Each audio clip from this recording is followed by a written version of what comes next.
Of course I'm terribly late. What the fuck is this?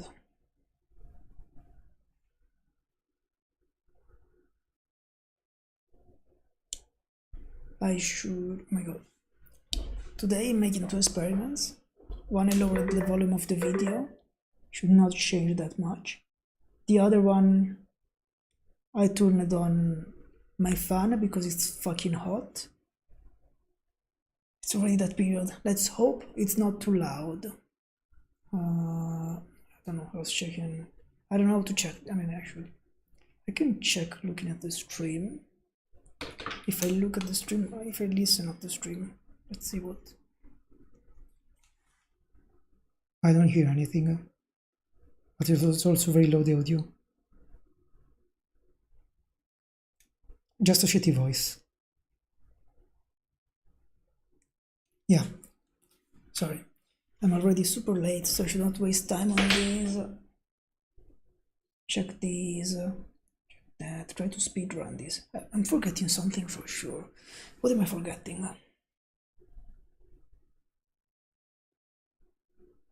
Okay, this should be working. Why did I remove the audio? Oh my god, I'm so stupid. Really stupid.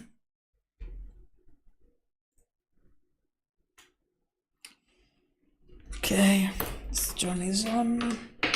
It's connecting. That means it's starting very slowly. I'm not very optimistic about that. Red, yellow, green. Oh, great. We got it green. Perfect. So this should be working. No, I don't know why I test this every time. It generally works. Okay, this is working. It should be working too. I don't have to refresh anything because I'm not using it.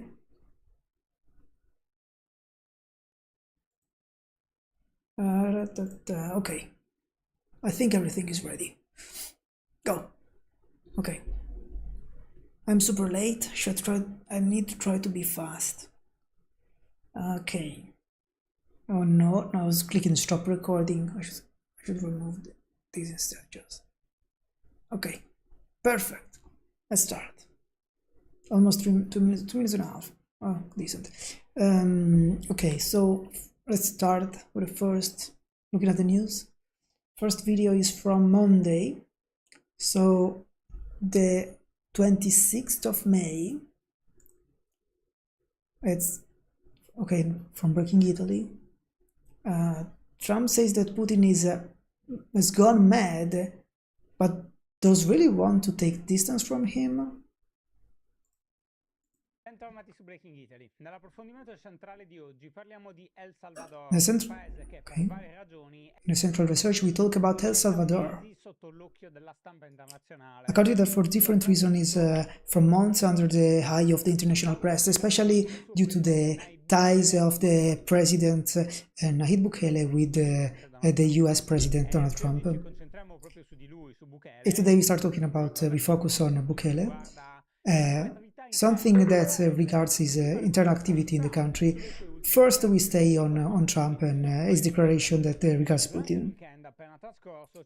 During the weekend, there have been some relevant turning points between Russia and Ukraine. I would say this is not true. Nothing is relevant here. Everything seems extremely huge, and at the end it's all or nothing burger. Between Friday and Sunday, the two countries completed an exchange of prisoners that involved in total 2,000 people, 1,000 for each country. A signal that still doesn't represent a the relaxation of the conflict, since between Saturday and Sunday, Moscow launched one of the biggest attacks of drones and missiles against the country, killing at least 12 people and killing tens. I cannot use that for. Actually, the attack is. I want to change the title. 1 second. Oh, sorry. I want to change the title. Can I do that? Yes, I think I can do that. Sorry.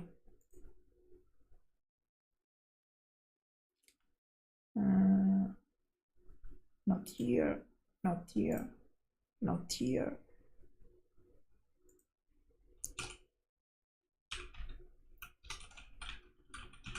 Seems more interesting. I don't. It's written like this book color. Let's write it like this.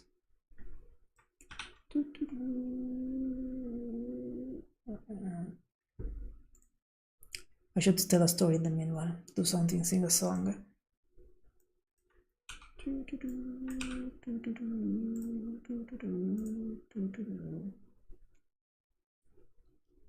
What am I even doing here?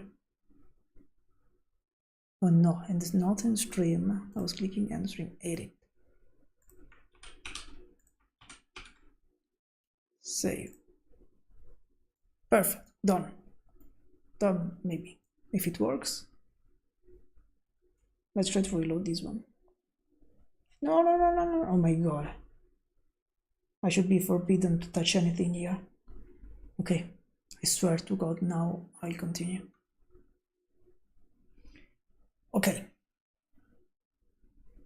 Oh no. Where did that page end up to? How did that page end up there?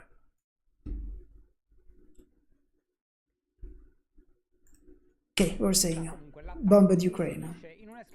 The attack is inside in the context of an escalation that has caused the peak of civilian death increasing in respect to since February, and also an intensification of the Ukrainian attack in the Russian territory, regardless of the negotiation for the ceasefire.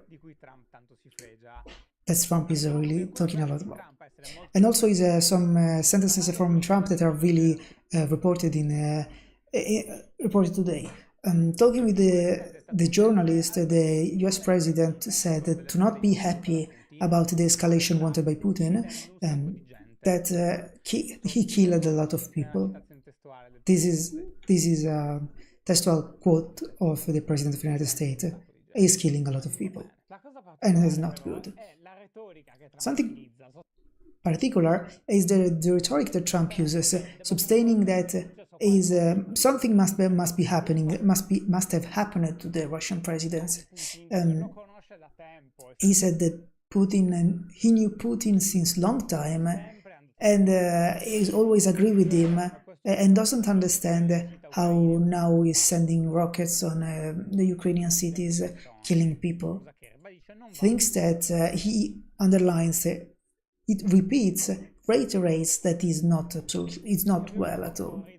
It's also pretty funny because this approach that Putin is using, he always used it from the beginning of the war.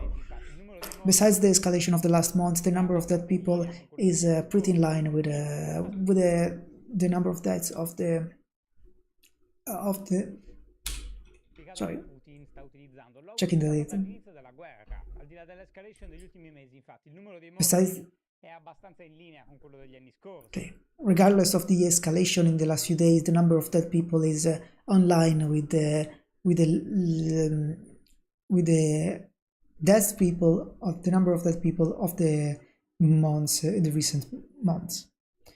I mean, the plot they're showing here would say, I mean, it's not corroborating that, but if I consider the last few months, maybe. Also, the 2025 data, I guess, is partial, so that's of course is lowering it. It's a bit of a messy plot, a bit of a messy plot putting it here. So in this his narration, he puts in light his own difficulty with the Putin initiative, and realistically the fact that he is not able to manage this negotiation in one single day, as he was saying in electoral campaign.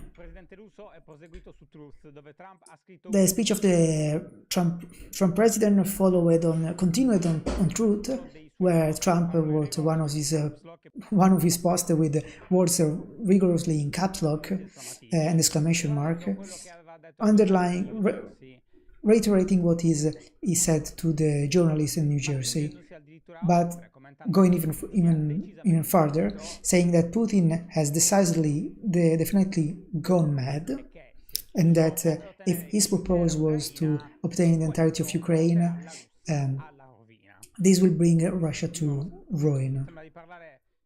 Again, since that we are stopped at 3 years ago, and we are talking with a child that is discovering in this moment who actually is Vladimir Putin, and is incredible. It's tiring, very hard. To complete the picture and understand better Trump's rhetoric, in the same post, Trump also goes against Zelensky. It's completely unrelated, Zelensky, of course. So saying that everything that gets off, every word that gets out of Zelensky's mouth is causing troubles, and also this thing he says is not okay and he should stop.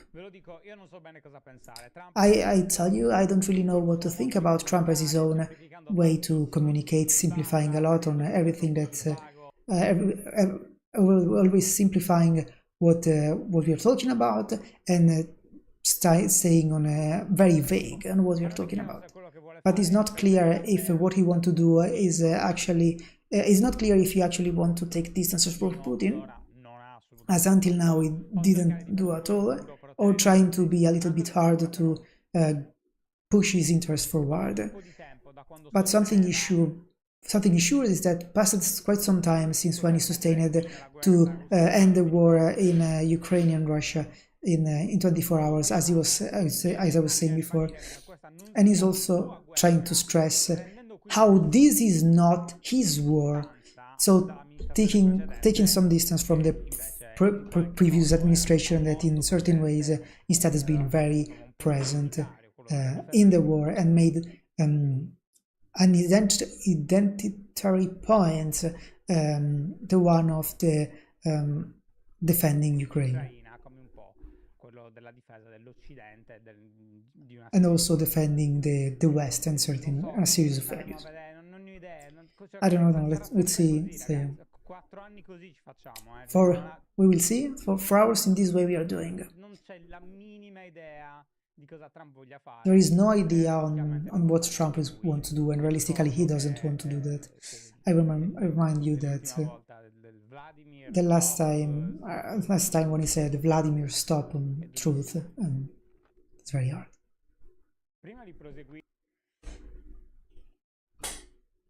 So again, here, this is the same story. To me, it seems that happening every the same thing over and over again. Always the news channels are like keeping like both with oh fuck. I didn't. Oh my god.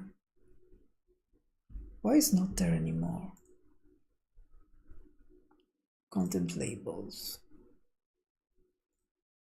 Okay. So yes, it's always the same story with both the war in Ukraine and the one in the Middle East. They keep showing news as something new is happening. We are very close to a ceasefire when they are clearly not close to a ceasefire. To have a ceasefire, to have an agreement, you need two people to agree. When one of the two people is agreeing, you're not close to it. You need both of the people to almost agree on it. And if they disagree on some very significant point, they are not close to it. I don't know why. It's years that we are close to something happening and nothing happens ever. Because really, these are always just news making big titles. And also again, what did Trump do here?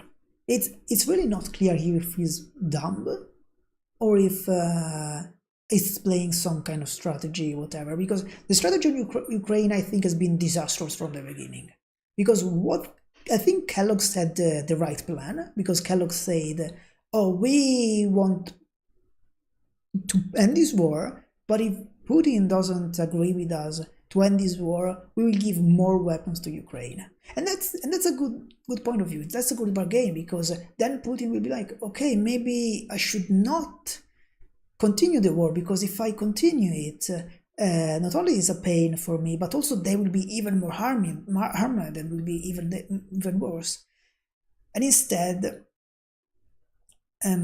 so it was actually, they had something to put on the table. Or you do this and you gain something little, but gain something, or you get in a worse situation, that is with some more weapons. Unfortunately, for some reason, Trump followed this super idiotic tactic, not from Kellogg's, but from, I don't know who is this idea, if it's his own idea or what, or Vance's idea or exact idea, I don't know. That is, no, just attack Ukraine. So they made that ambush to Zelensky, that fucking trap. And this is so stupid.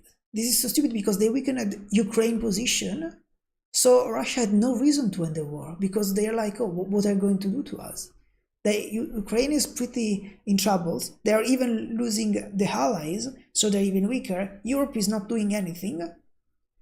So we can do whatever we want. We have no reason to stop this, because we are not going to be hit by anyone, because no one wants to hit us, because they want to avoid it. So really, there is no, what I'm saying is very corny, I guess, but it's always the same discourse all over and over again, except that really Trump is like, Putin, stop. It's very famous. What is it? Okay, this is NordVPN. Okay, you know it works. NordPass, Saily, all the NordVPN services. Go on the website, because I think it doesn't give just a link. Sconto speciale più 4 mesi extra sui piani biennali di NordVPN, a cui si aggiungono fino a 10 per giù, solo fino a luglio. For some reason it doesn't use anymore the codes. It always say to go on the website. Fatemi sapere come vi trovate. Yes, breakingitaly.it is the website. Verso quale meta esotica vi avranno accompagnato Saily e NordVPN. Torniamo a noi. Vedete, okay, El Salvador. È lo stato di El Salvador. Do you see this Let me. Oh no. Nell'ultimo periodo è stata no. ribalta dell'America. Do you see this country of Central America? Is the state of El Salvador. Centrale è lo stato di El Salvador, che nell'ultimo periodo that in the latest period has been very popular in the news, because he allowed the United States to transfer inside its maximum security prison more than 200 people, especially Venezuelan, after an agreement with Trump administration. We are talking about people not only belonging to criminal gangs, but also people, innocent people.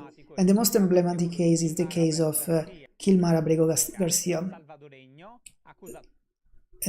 from El Salvador, accused of having ties with criminal gangs of El Salvador, still now in prison for a will of Nayib Bukele, president of El Salvador. We are talking about someone innocent that we know is innocent, with no ties with organized crime.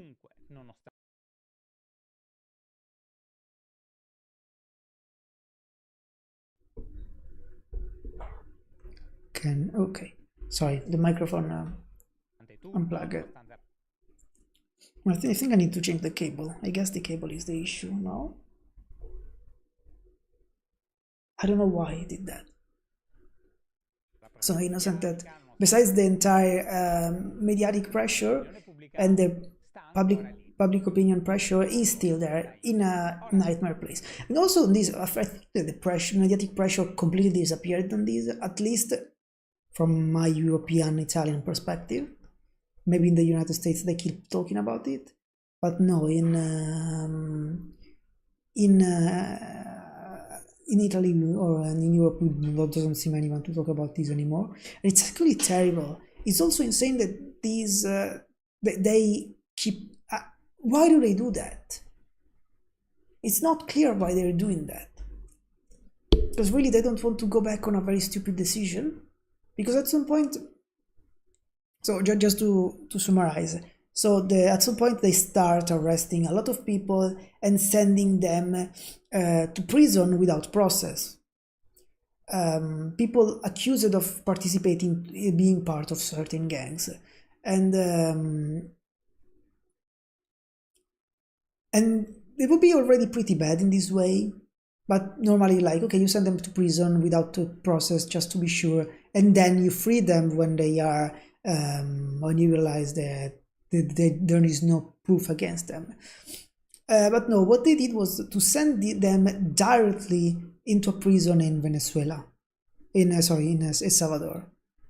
So there is this situation where they moved them to El Salvador. They, in theory, was blocked by a U.S. court, but they did it anyway. So at this point, they're in El Salvador.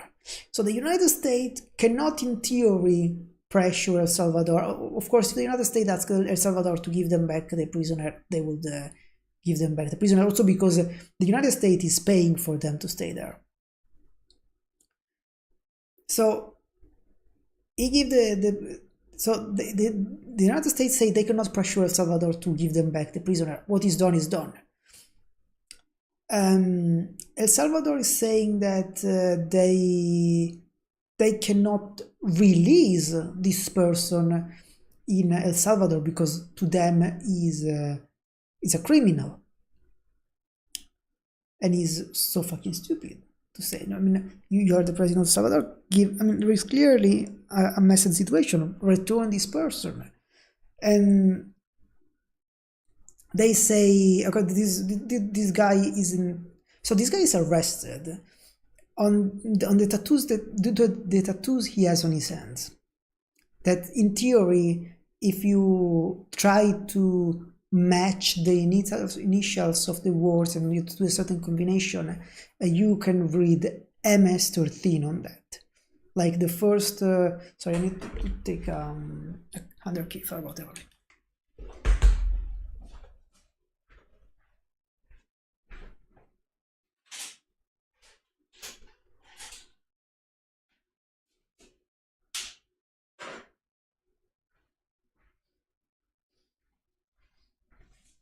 I've always so many around. Why? It's the funniest, probably. Okay, sorry. So this guy is arrested for the tattoos that he has on his fingers. That is a very convoluted process to think that is written. Those means actually MS-13, whatever, and also all the courts that it's basically just the analysis of a cop that is also was pretty unreliable. So basically, this guy has no evidence. But also, I think it was in a program because he went away from El Salvador when he was like 16, and he testimonied against those gangs. So he was under protection. Now he's in prison with the real members of those gangs. So there is a nightmare what is happening to him probably. But then like a US senator, I think, or a parliamentary, whatever, went to the prison to meet this guy, and they made this kind of set, the Salvadorian people, like the president, of course. They made this kind of, like if it was in a resort, they gave him a cocktail, he changed his clothes, so he was not like a prisoner, he was just like having a vacation, basically. And this is so dystopic. For someone innocent that you have imprisoned and put them there, and if you were not innocent, if you were a criminal, why are you treating him that way anyway? So it's also fucking dystopic, and the fact that they refuse to walk back on this, they could just say, oh, this person was innocent, let's fix it, let's return him back. No, they are staying in their mind, like, because they like cannot be wrong, or this is also nightmarish. was also a very nice speech. Di questa storia ne abbiamo parlato Of this story we talked long time ago. I will leave it in the description. But at this point, I want to focus on the figure of Bukele, because his rise to power seems to be ties with with the Salvadorian criminality. The same that since 2 years he and his countries are fighting, and that looking at the data, thanks to an emergency state that is still happening today, still ongoing today, he actually transformed El Salvador from being one of the most violent countries in the world to be one of the countries with the least amount of the homicides. Sorry. This thing worked. So we have to start asking ourselves, if this person is so good, why do we need to complain about them? Because there are some skeleton in the wardrobe, we say. So there is something wrong in the past. Some days ago, the newspaper El Faro, an Latin American journal, it's Latino, published a very long interview made in January 2025 with Carlos Cartagena Lopez, also known as Charlie, key leader of the gang known as what? Okay, where's it there? Barrio 18 Revolucionarios. Cartagena Lopez, noto anche come Charlie, leader of the gang. Nota anche come Barrio 18 Revolucionaries, rivale di altre gang come Mara Salvatrucha. Rivals of other gangs as the what the fuck? Rivale di altre gang come Mara Salvatrucha. Mala Salvatrucha. Rivals of Mala Salvatrucha. Is this MS-13, the Mala Salvatrucha? In this confession, he told about the long relation between Bukele and his gang, started in the period between 2014 and 2015, when at the time the political leader was running to become mayor of San Salvador, and he tried to ask, and he thought to get help from the criminals. All of this has been possible thanks to the mediation of a person that was working as a bridge between the politics and the criminality. Carlos Marachin, actual director of the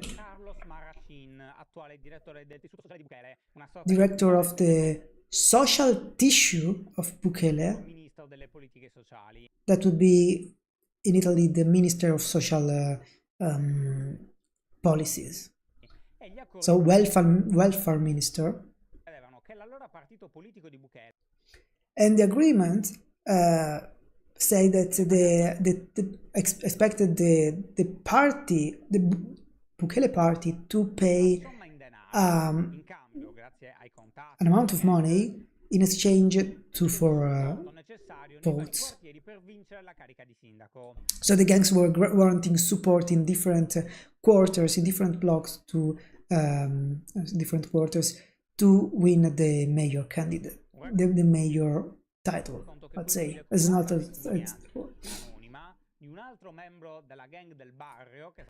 and also corresponds to, it matches with an anonymous testimony given by another member of the gang of El Barrio that has been even more specific, saying that the gang forced the people at the ballots to vote for Bukele. A key aspect, because as Lopez says, if you control San Salvador, so the capital, you control everything of important that happens in the country.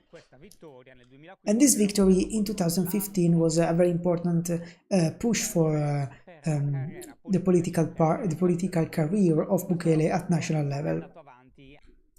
This relation has gone on also because, according to Lopez, it was convenient for the gang to have these ties with politics, because they were warned on time of police operations in quarters controlled by them. That is a very good advantage.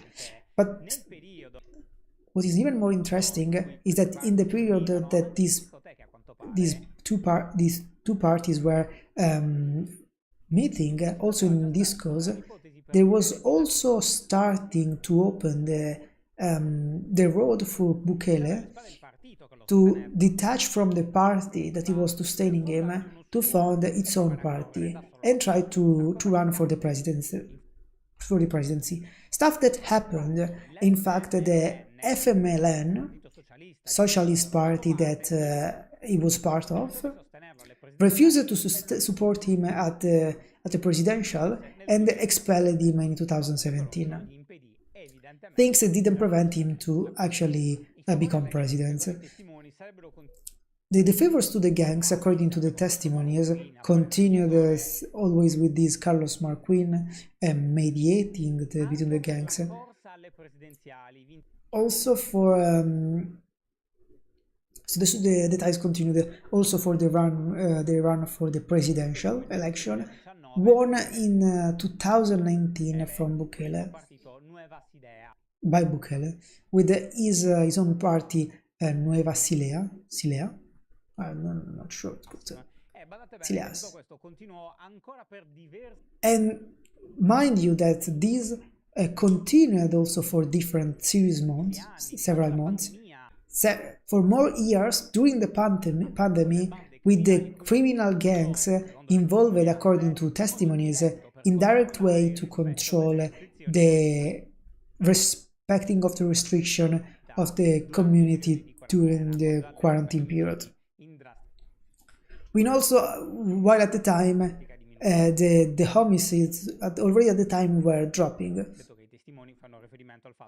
Said that the testimonies refer that murders were still happening a bit, but they were just hiding the body. So there was an intent to try to show that the number of murder was dropping, because that's also has always been the part of Bukele rhetoric. So the propaganda. It would have done something to reduce the number of murder present in the country. Also, even though immediately after his election, according to this testimony, the ties with the gang continued for a while. Always during the pandemic, as murders and extortion were tolerated from the central government, there have been meetings with the gangs inside the prison of El Salvador, thanks to also the general director of the detention center, Odiosuna, vice minister of the presidents of Bukele. It also lasted until March of 2022, moments that marked the end of the secret pact, when the gangs had to put pressure to the government on the agreement taken at the time, starting from the next month, actually previous to the end of 2021, but anyway, since there from on, they started to increase the number of murders. And at that point that happened something that is extremely significant. Bukele declared the state of emergency. From here on, the story is known, since that after the decision of Bukele to start the war at the gangs, there was not only the drastic drop of the number of murders, but also the arrest of about 85,000 people, and amongst them there was also the Lopez, the testimony the tester we were talking about before, that has been released immediately for superior orders, higher orders, but also other criminals that ran away from El Salvador thanks to functionaries that were, let's say, helping them. Is the case of Kroc, also known as Helmes Canales Rivers, one of the mainly... Is that? No, it's not. I was trying to understand what was that dragon on his t-shirt. It was a white dragon, blue eyes, but it's not. Because I don't think it's so big hands. And he's also too much blue. He's been released and brought to Guatemala, and that was captured in Mexico 2 years ago by the United States. And I talk about him because his name appeared in a desecrated, unclassified document from 2021 of the United States, where they were asking his extradition that didn't happen since his gang asked the government to refuse the extradition. To underline,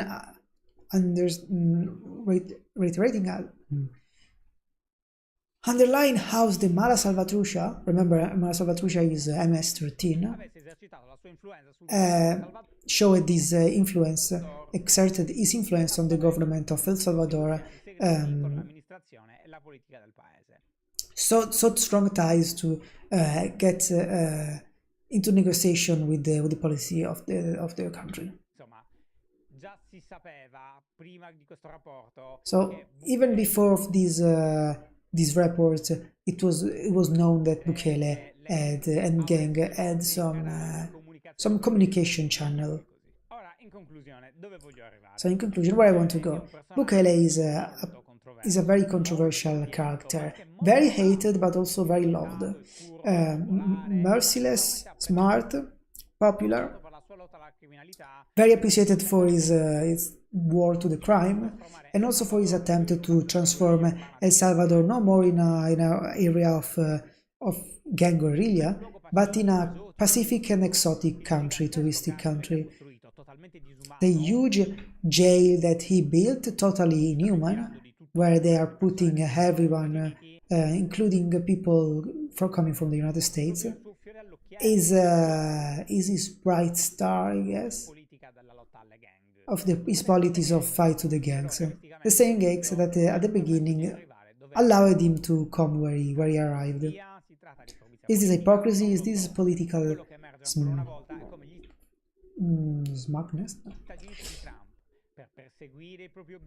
But what is relevant here is again that the United States, Trump United States, to follow their political objective, they not only don't have any problems to close their nose, but also eyes and ears, and any leader and any policy is acceptable in the name of those personal interests.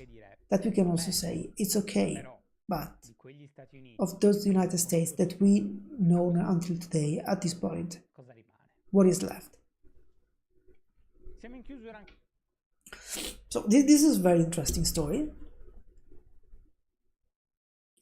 This shows how he went to power, and then how he, I don't want to say backstabbed because maybe it's not fair here, how then he become against the gang. At the end, I mean, if it's working, brutal strategies sometimes pay off. I don't want to say that, but for example, a certain Italian dictator, when he raised to power, he started a war against the mob, and actually, apparently, he was pretty effective against it. Probably they incarcerated a lot of innocent people too, because it was really brutal, I think. But then these people were freed, for example, when the Allies arrived in Italy. So sometimes an harsh leader, a bad leader, let's say, can still bring certain result in this area. And maybe it's just the fact that they don't care about the collateral damage of involving innocent people that makes more effective attacks. I don't know, but it's interesting that those harsh methods actually works. So maybe we should learn something about, maybe not to that extent, but at the same time, maybe just being nice and re-educating is not the way. Maybe they are right on this. Maybe we can find a balance on it, like not like imprisoning that innocent person from the United States is completely idiotic, actually. Why do we do that? But yes, this is such an it could be such an interesting story if they were not such an asshole. Like, that guy could really say, oh, we will just imprison a lot of people, a lot of criminal people, and we reduce the number of homicides. That would be really good. And they had to do this fucking bullshit behavior, like imprisoning the innocent people and be like, well, I cannot do anything about it. This is so frustrating.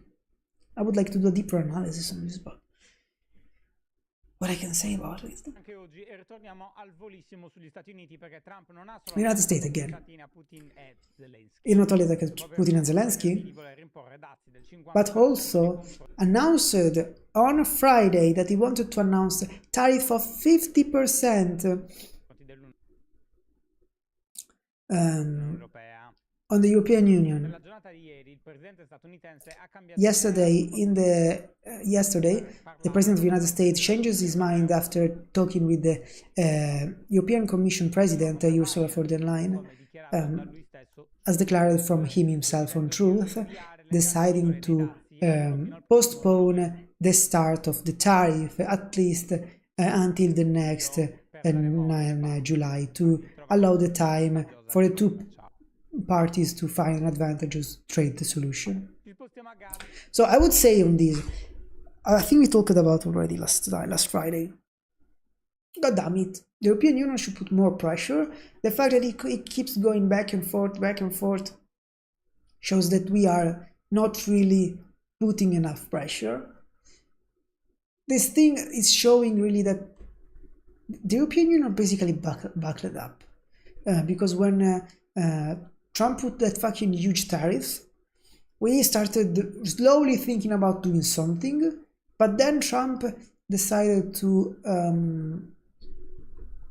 remove them. Actually, he didn't remove them entirely. I think he dropped them to 10%, so a standard tariff for everyone. So removed, let's say, the special one to Europe, but lowered them to, but actually still 10% tariff is a lot. And the European Union decided to remove all the tariff that they had and that they put in place. Like, why did you buckle so easily? He didn't give you all you wanted. He just gave you something a little bit. And you take this as a victory. He will take this as a defeat for you. So he will continue in this approach because he knows that you cannot keep up the pressure and you don't want to put up the pressure. So Gaza, usual news of the number of people who dead. So the most tragic news of the week is from Khan Yunis, when an Israeli attack killed 9 of 10 sons of a couple of doctors. The dead survived, and with one child, while the woman, child doctor at the Nasser hospital, constantly attacked by the ADF, was at that time at work. This is, I would be honest, this news sounds very fishy. Because, okay, let's be honest. She had, in 12 years, 10 children. And so she was pregnant for, like, this will not be 10 years because it's 9 months, but it's almost all the time would be pregnant, and at the same time working as a doctor. And it's like, what? There's something off. And then they bombard and the people say that they wanted to target the doctors, but why did they just kill their family and not the doctors themselves then? And why, if they keep bombing the hospital, at the end they kill the people in the house and not in the hospital? And why all the images around are AI generated? This is another thing, constantly AI generated image. That's fucking insane. This news is very strange. And also it is presented like, this is a very, very strange news. I'm still suspicious about it. Also reporting the death of the 2 people from the Red Cross. killed in their houses in canyons. Again, these reports are very generic. It's not clear what they targeted, who also was involved. It's a way of giving news that is very useful for Hamas. Honestly, I don't like it. I mean, this is more reasonable news. This is more realistic. But again, why say that like as if they were targeted? Were they? I mean, they died as any other civilian, as a collateral damage. Were they targeted? How was the attack looking? It's very lack of information. In Spain, there was the meeting between European and Arab countries to discuss how to put pressure in against Israel so that it interrupts the attack again in the Strip in favor especially to the two-state solution. It's the first round of diplomatic relations of the so-say the G5, where the Minister of Foreign Affairs, Spanish Minister of Foreign Affairs, Alvarez, asked the suspension of the agreement between the European Union and Israel if the military attack doesn't stop completely. This is again, they are, okay, I want to say they are stupid, but they are just politically opportunists. They don't care about Gaza, they don't care about Israel. They just see that it's easy to sell something to people like, oh my god, the children are dying, we should stop this, and we should be voted for what we do. This is the entirety of their reasoning. The issue is that the history is much more complex. Israel is trying to live, to survive. It sees its own existence at risk, so it's really not listening too much to people because they don't listen to you if they are at risk to survive, especially since you're not telling them like something constructive. You're not saying, okay, Israel, we should help you, we should solve your problem in a different way. No, they are saying, we don't care about your problem, just stop. And this is terrible because Israel doesn't really want to listen. So they create a situation, and after 70 years, they keep pushing this situation more and more, where any solution that is reasonable and not terrifying is rejected. So they say Israel, no, that means that the only thing that remains available are short-term or hidden solutions. So if they don't allow you to do anything, either you do something so fast that they cannot intervene, or you do something in secret that they cannot intervene because they don't know it's happening. And that's why, and the risk is that here is like something like really an ethnic cleansing or else. Because the only solution that is available to them is something that is very fast, and they can do it maybe now where there is a small window of opportunity.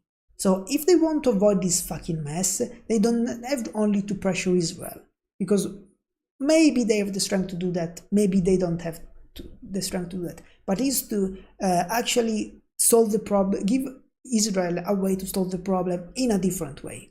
Because not solving the problem is not solving the problem. And this stuff of the two-state solution repeated in this way, the devil is in the details. Every time they go with this stuff like, oh yes, I'm for the two-state solution, because I mean, if Israel wants a state, Palestine wants a state, let's give a state to both of them. That's easy. Give if you have one apple and children 1 wants an apple and children 2 wants an apple too, give an apple to both. But there is only one apple. What do? That is a problem.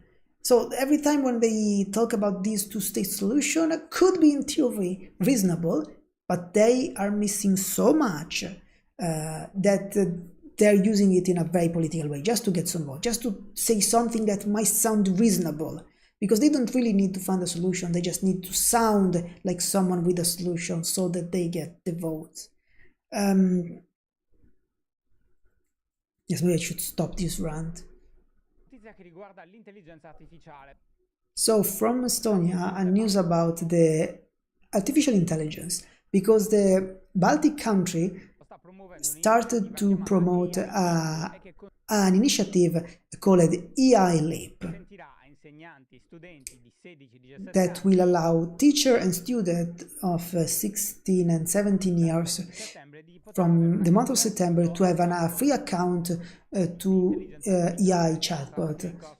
There are discussion starting with OpenAI, only OpenAI, and giving the needed competencies to use AI in class, not as a help for cheating in test, but as an instrument to actually improve the learning, let's say. So a discussion in the opposite direction with respect to other countries in Europe that try instead to ban it. I'm curious particularly blah blah blah. Okay, this is not very well. Okay, no context. Oh my god. So this is again, they keep memeing about this thing of the Eurovision. They really didn't want Israel to win. They keep saying every time. Bit too much for me, but okay. I want to say something on the AI and Estonia in the meanwhile. Why they lost? This was just one video, and how much time? 50 minutes. Be worse.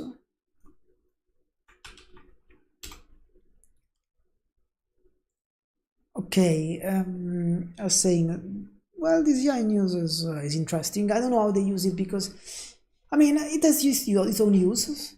I use it a lot for coding. It helps really a lot, but for me that I'm just a junior and software engineer, so it's very helpful, but it's very prone to hallucination. So people must be very careful on how they use it. And the risk of trusting it too much, it's very dangerous, because you might do some very big mistake, because it's very convincing. I do that when I can encapsulate what I do and it's very short and I can understand it's not risky, or I can try and accept the risk of having a fucked up code. It can be used a bit more freely, but must be very wary, because it can hallucinate very, I mean, not hallucinating, you could pull up some information that actually are generating a virus or stuff like that, or give you wrong information, telling you stuff.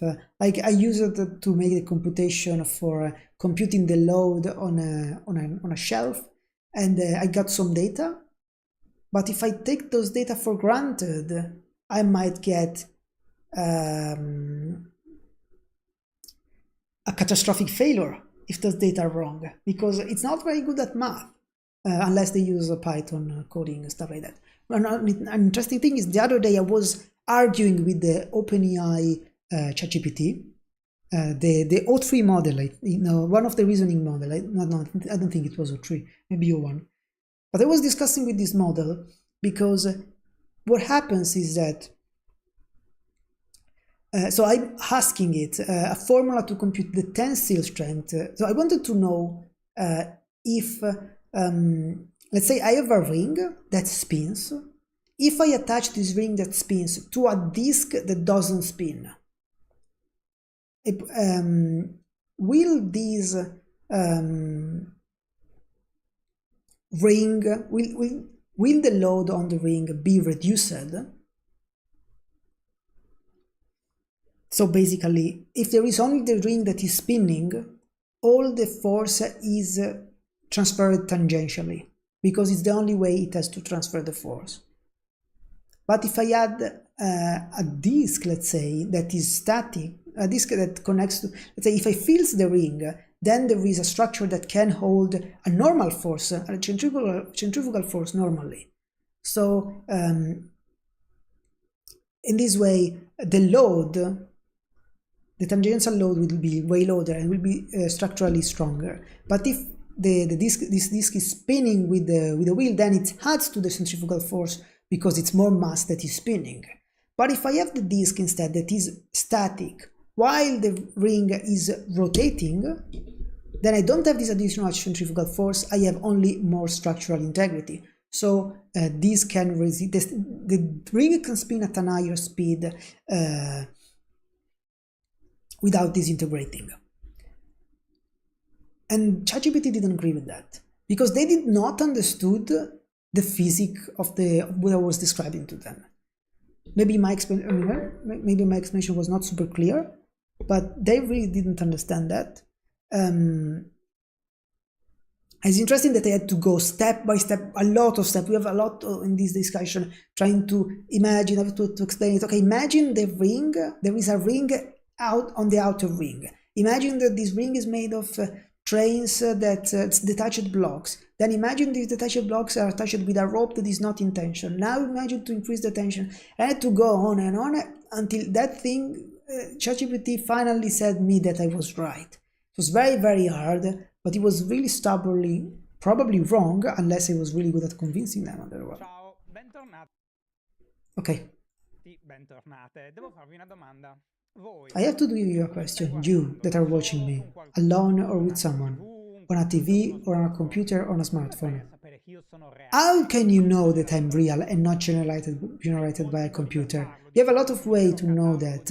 There is an entire catalog of me that I start from being in my late 20 years to my early 40s and is available online, because of course he's a YouTuber. But also that can be simulated. You see me getting fatter, getting thinner, more or less in good condition, depending on how I am on this period. After all, you see me every day. And it's hard to imagine that those small changes that the human brain is very good at codifying could actually be generated artificially. Now, today I'm here to tell you that we are getting very close to that moment. Is the only thing that will distinguish this, the frame where I'm inside talking to you about something to something done with artificial intelligence, is the possibility that you could actually meet me in person. For me, it's not the same because I'm a VTuber. Sorry. This will be the only possibility to distinguish the two things, the only one. In the latest days, Instagram, TikTok and the main platform has been invaded by a new meme that will not make sense if I don't explain it to you. So oh no, I let some images flow and I continue to talk on top of it. The theme of the meme is that the people you're watching don't exist. They're generated from a new Google software and show individuals that in different occasions talk with each other and break the fourth floor and talk directly with the spectator. What do they talk about? Prompts. So the series of commands that are inserted into an artificial intelligence to tell it to draw, to animate, or to create. This is very interesting and very funny. In certain cases, the character says that the theory of the prompt theory is false, as if it were a conspiration, and so considering themselves as real human beings. In other, they complain with who wrote the prompt because put them in a hard situation.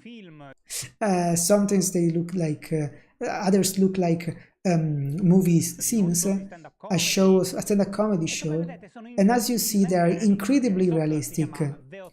The software is called VO3 and goes in couple with another software, Flow, that allows to make adjustment to the created flow, modifying them, extending them, and so on.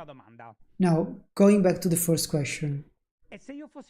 And if I were that thing, if I were generated with that thing, the question is of course rhetoric.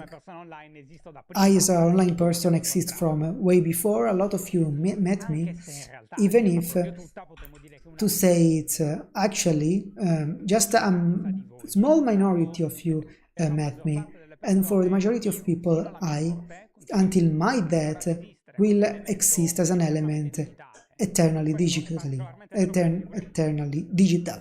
This is particularly true for people even more famous from even more famous than me. You can see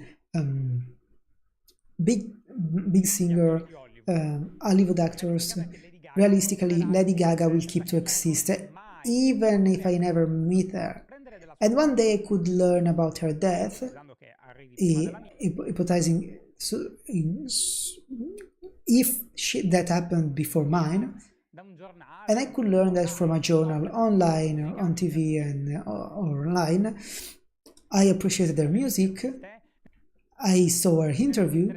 I find interesting their theater in aesthetic, but I don't know her. Realistically, she could be also a digital product. I have no ties with Lady Gaga, not even parasocial ties. It's something that I know it exists. The question that I pose to myself is so, seeing how fast we went forward with this type of technology, what is waiting for us in the future? Because it's not obvious. So if it's easy to foresee that a lot of works will be in a short term be given to the AI, so the single video editor will not do the manual cut and snitch, cut and merge, whatever. That also this video received to be the most beautiful possible. Of course, the video he's into, because mine is not edited. I don't have time. It's a live stream. But it will be a huge range of software that will maybe improve my wrong pronunciation. Maybe I should also help for that. Improve the lights, whatever. We don't know. All this type of content, how they will end? Will we still want, as human beings, that do we want that where other human beings to tell us stories, create that type of ties, or do we prefer perfection of this video with the duck is absolutely amazing. It's so funny. So this perfection that also the movie in theater that, and also on TikTok, machine will be able to do even. I don't want to close it in this way, but I want us to close it with a joke, because I have a lot of experience in the sector. Do you believe my words? People, basically, probably also I, have the will that the others are perfect, and that they perfectly bend to their needs and necessities. For example, I'm very conscious about my defects as a divulgator, because things are shown to me very often with some expectation that are very often impossible to reach. Sometimes it's not. Obviously, sometimes I'm sick and I cannot be present. Sometimes I'm very troubled. I've long period of difficulties, so I'm less funny. Other times, someone in the team is not present, so we show the episode. We get the episode much later in the evening. It's rare, but it happens. But a machine, no. A machine, its product is always good, is always perfect. It doesn't have defects in aspect, in pronunciation, in charisma. Is perfect. But it's fake. That person doesn't exist. The question is this okay for us? Because it's not obvious that we are not okay with that. What I'm asking myself is, would we choose a true Lady Gaga, a true Amy Winehouse, with all her defects because human? Or do we prefer that perfection that already these figures tries to follow, at least when they are on the stage? Think about the actors, about their physique, impossible physique. Do we care if they are interpreted by machines? Would be the focus only on us as spectators e sulla and on nostra our own experience for viewing experience. Because if we have this desire of perfection towards some figures that we'll never meet and that we will and that are not like that, because the actors we see even perfect in movies are not perfect in for the entirety of their life, and they have all their own problems. They get fatter, they get thinner, they get sick, maybe are evil people. We would like that thing, or at the end we would say we just want to watch the movie and that the actor XYZ is always that perfect. If that actor is interpreted by a machine and is always the same, that will remain the same in the course of the years, while we instead age? This is not an obvious question. I think here is the future of entertainment, digital entertainment, and not. I think we will start to see things done by people that don't exist. Well, I mean, if you think about that, for example, cartoons and animation and anime are already that. Those are interpreted by people that don't age, don't change. Worst case scenario, maybe you have the voice actors that change or that age. And they take very long to change. So you have maybe Luffy from One Piece that is like that from 20 years. In 20 years, he 30, what the fuck? Almost 30 years I think.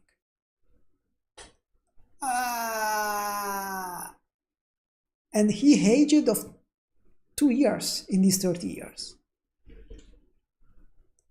And it's already happening. Also, same thing is with VTubers, more or less. Except that behind the VTuber there is more of a real person. But we're already going in that direction. Also, talking about VO, I mean, they say super realistic. It's getting better and better. But it's first of all, it's very. I can comment on that it sounds. Mostly you would recognize it's fake from the voice.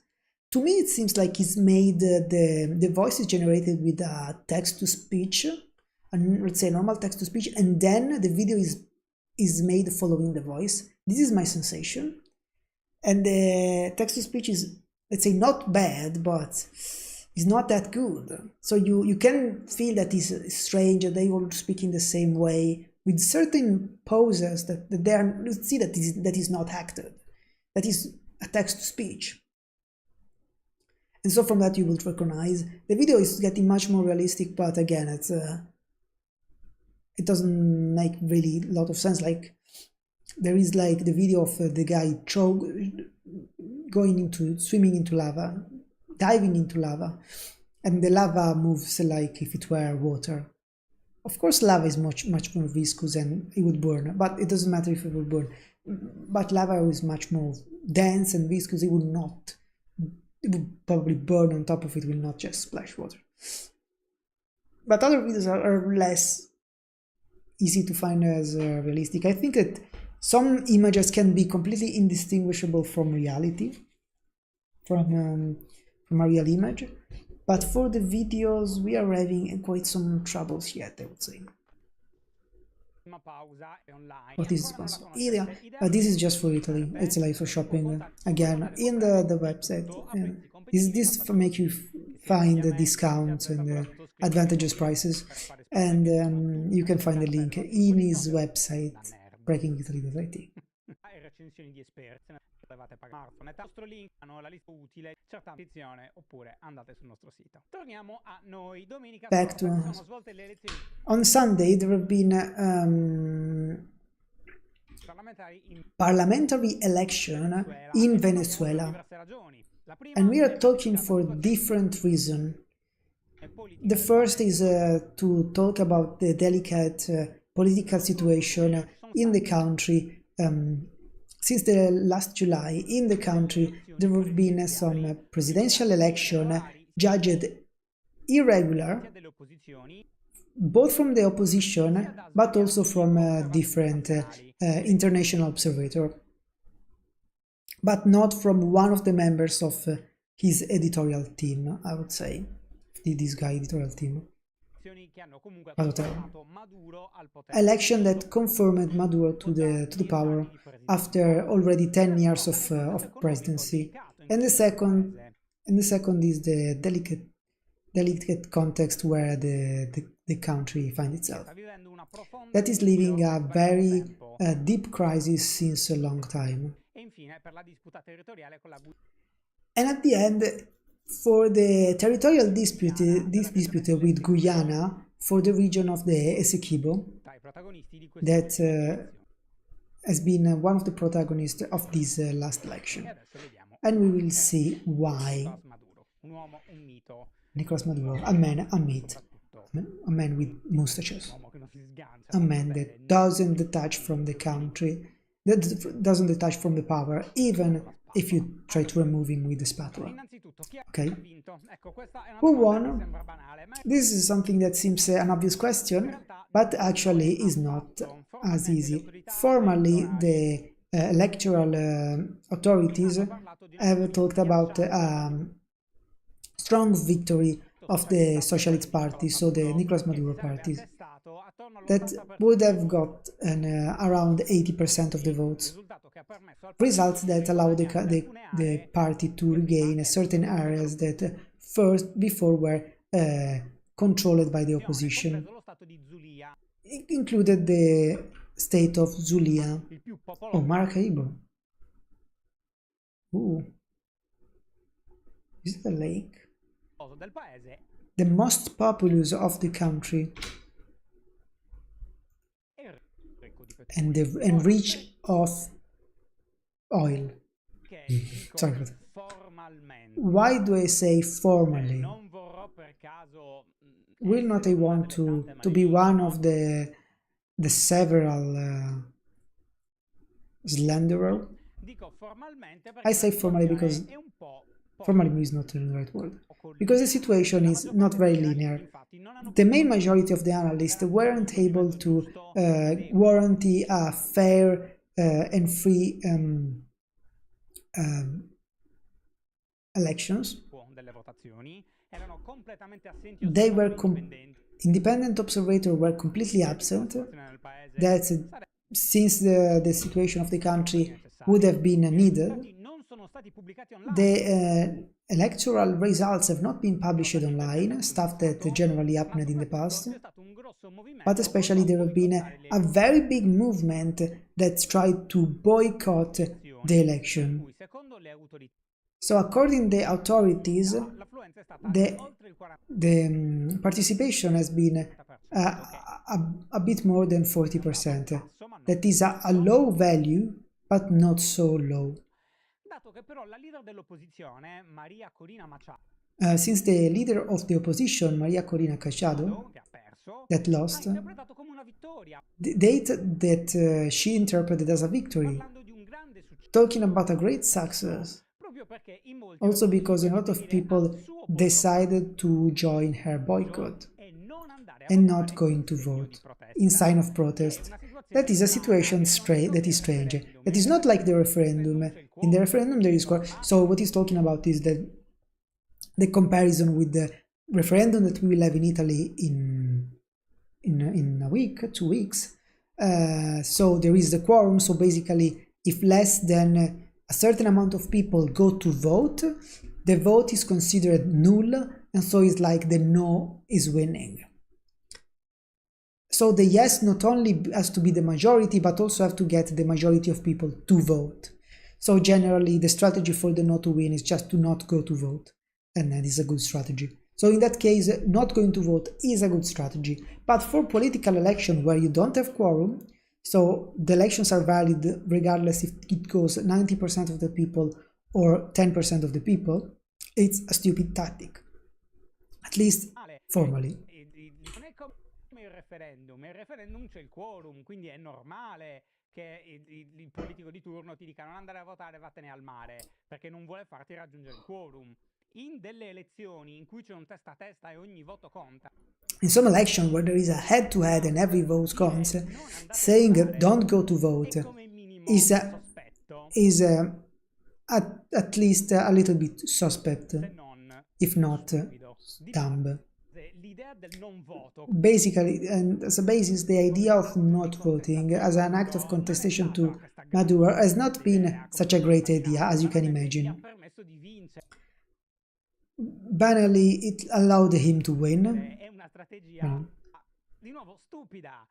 Can I say, maybe if I can find a better translation for this?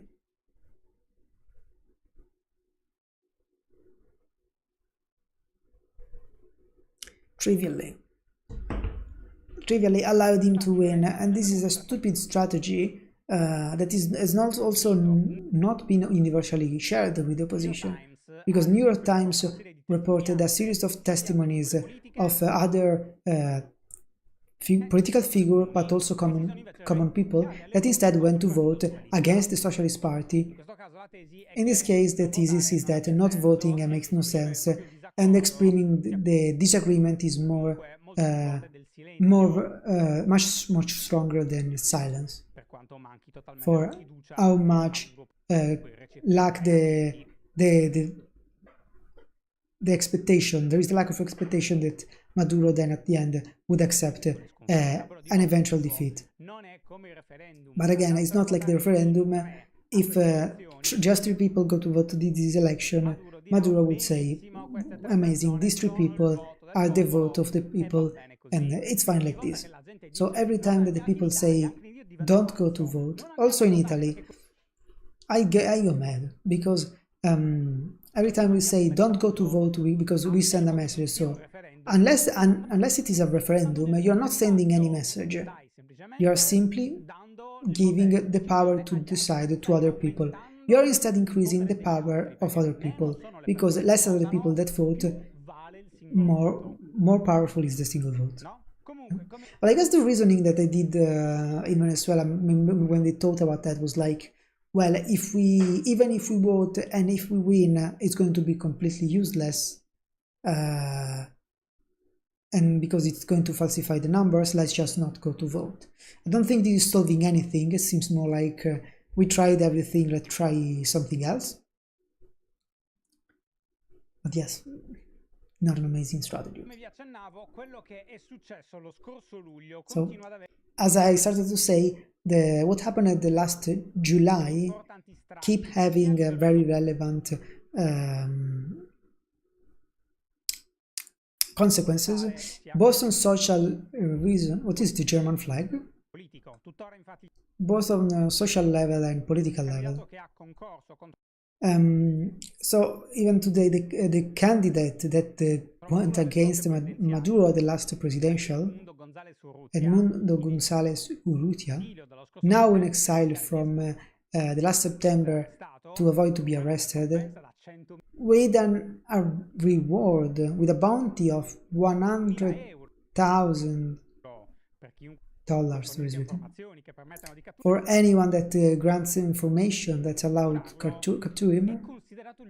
He is considered the real elected president of Venezuela, at least from some countries, as Argentina, Costa Rica, Ecuador, Panama, Peru, Uruguay, but also from the European Parliament of the United States, that actually did not recognize, not even the Maduro election, not even at the 2019 election, when they supported Juan Guaido as a president ad interim. But again, the relationship between the United States and Venezuela are extremely complex, and this is one of the reasons under the video you will find a lot of people that call me the pro-US, and they will tell me that I'm a slave of the United States, especially exactly because there is this very strong clash between the two countries, and so anything that is against the United States, then it must be good. We learned it also with Russia. I didn't learn it with didn't learn it with Gaza, apparently. Was saying something on this. No, I missed my stupid comments that make me forget.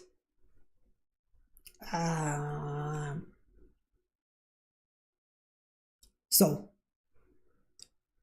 yes, this thing that we have election, and the only thing we do, we recognize that as president another person is completely irrelevant, because now actually they won the election. It's a stupid strategy. I mean, like, yes, okay, and then this is something that you should use to press a claim. You say, oh, this is the right president, and we will wage a war against you to put this president to the throne, to help this president. I mean, say throne because, you know, normally it was done for the kings. But just saying, oh no, this is the president, and then they say, oh, okay, whatever, this is the president for you, but I'm the one ruling. Why should I care? All of this is in a context of the Venezuelan economy is an hardship, and is not only recently. It's a crisis eradicated in a very deep way, on which the U.S. sanction, mainly on the oil sector, aimed at weaken the Venezuelan government, are actually had a very strong impact. And the oil is fundamental because Venezuela is an example, a perfect example of petrostate. So a statal entity that largely depends on the entrances from the fossil fuel, developing so a certain dependency with respect to exportation of natural resources, damaging other sectors, and resulting very vulnerable, because that's the only thing they do: extract oil, sell oil, and everything else is pretty random. And not randomly, also the oil topic is central for another aspect of the election. Do you remember about the Essequibo? The reason that from an administrative point of view is under the Guyana. Let's see the map. And it's here at the border. I think the Essequibo is the entirety of this region, because it's basically 70% is Guyana, 80% of Guyana. Was like, oh yes, they just want a region of Guyana, not they want most of Guyana, basically. I think all of this is Essequibo.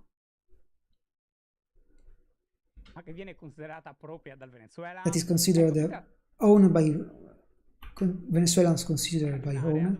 It's an area where they live about 125,000 people, and is especially very rich of oil.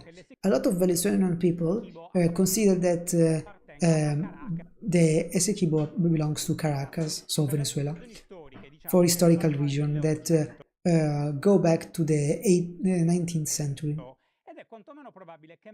And is at least likely that Maduro is just riding this nationalist feeling to build support for his own government against a common enemy. Strange that these socialists is doing that, blah blah. So, how is this related to the election? It's related. It's related a lot. On Sunday, the citizens from a small district in Venezuela have been called to the ballots also to elect the representative of Essequibo, a specific district created for the occasion, and the result is a socialist candidate called the Villamizar that has been elected governor of this 24th Venezuelan state that on paper doesn't exist, because we are talking about a Guyana region, another nation, and not only have been voted also other representative in what is nothing else than a provocation, because again of course the Guyana leaders didn't really like, and it's not clear if it could be the starting point for a future invasion, as been, for example, the referendum for the fake referendum in Donbass and Luhansk, in Donbass for Ukraine. So the situation in Venezuela is this one: an extremely vulnerable country that showed this vulnerability in different aspects. Politically, for elections that are totally not linear, that lack to show basic democratic principle, but also economically and socially, with a people that replied with a massive immigration. It's estimated that at least 7 million people left the country in the latest year, and has profound humanitarian crisis that point everything instead of developing its own economy to keep getting oil from underground and sell it where it's possible to sell it. Also to maintain the wavering and very corrupted Maduro government.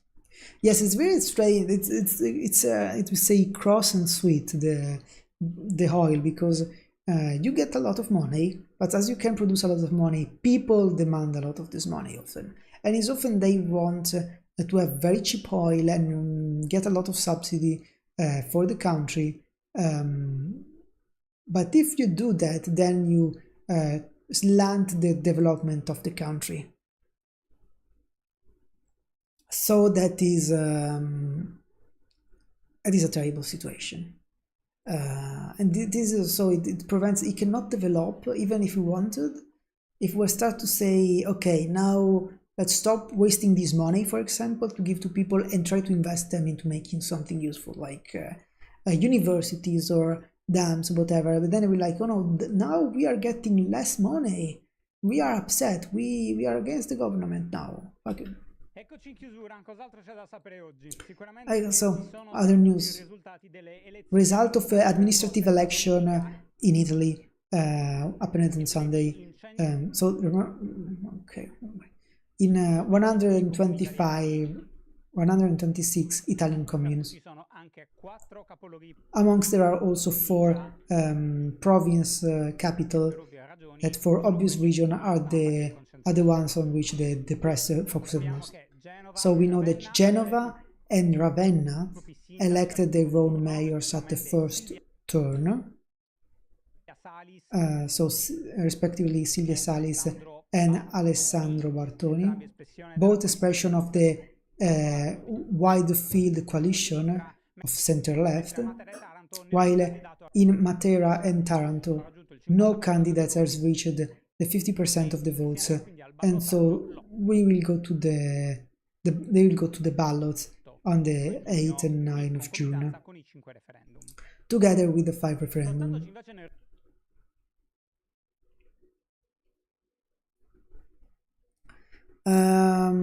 Yes, no, will not comment that, is not super interesting.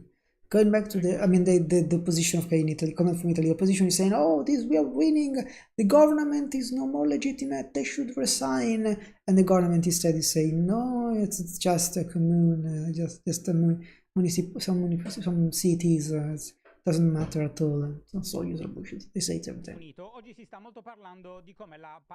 So what is moving instead to the United Kingdom, today is talking a lot about how's the parade for the victory of the Premier League of Liverpool Football Club has got close to the tragedy. Since yesterday evening, a car crashed with the people. It's called pedestrian. Crashed on pedestrian doing the parade, injuring about 50 people, including children. The driver was a British man of 53 years and have been immediately arrested immediately after the collision. And immediately after the collision, the authorities showed that has been immediately arrested, and the authorities said that the accused as not of terrorism, but the man apparently had acted on its own. What was that at the end? They didn't say a lot, I think. I didn't remember a lot about that news, because there was an update, but not. I remember only they said, oh, he's white, he's not a terrorist. But there is not a lot of news about that. So, war in Ukraine, news, something regarding the military aid from the West, because the German Chancellor Friedrich Merz announced that yesterday. So this video is from the 27th, so Tuesday. So it is announced on the Monday, 26th. Announced that Germany and the other countries, between France, United Kingdom, and the United States, have revoked the restriction in range on the weapons given to Ukraine. In this way, according to Mers, Kiev can defend itself from Moscow attacking military position in Russia. Decision that has been commented also by the Putin spokesperson Dmitry Peskov as potentially very dangerous, and in contrast with the Russian position to arrive to a peace agreement. This news could be very important, but why did it took 3 years to them to actually allow it? Was it Merz that actually pushed for it because this was just elected? But really, it's such a disaster. They should have done much earlier. Middle East. According to what's reported by the Humanitarian Foundation, the NGO Gaza Humanitarian Foundation, supported by the United States and Israel, this same ONG started delivering help inside the strip, thanks to the convoys that we talked again entered the strip days ago to distribute the food to the Palestinians. This a few hours after the resign of the same leader of the ONG that declared that how is not possible to start this humanitarian operation respecting the principles of humanity, neutrality and impartiality, independence, and it doesn't want at all abandon this principle, so he's decided to take a step back. We don't really know what this means, but it's clear that besides the delivery of this help that we already said were very few, very small respect to how much there was not actually, there must be something not really transparent that I hope it will emerge in the next days. This has pissed me off about the humanitarian people. They're like, oh my god, they are starving, we need to serve them anyway, but help must be impartial. What do you mean impartial? You should not care if it's given by Israel or by Hamas or by any other organization. Just give them food if you think they are starving and they are dying and you are sorry for them. Give them the food. It's not about being impartial, it's about giving them food. It's not that if they eat Israeli food or whatever, it doesn't matter at all. Okay, let's do one thing. Let's skip Tuesday because there was no video on Tuesday. I don't want to look at an even longer one. Let's go directly, let's say skip Wednesday. And let's go directly to Tuesday, so yesterday. I will go to sip a little bit of water. My voice seems pretty nice, but better drink a bit because it's 2 hours that I'm talking. And I probably then will not watch anything for today because yes, I have no time. I need to go to bed.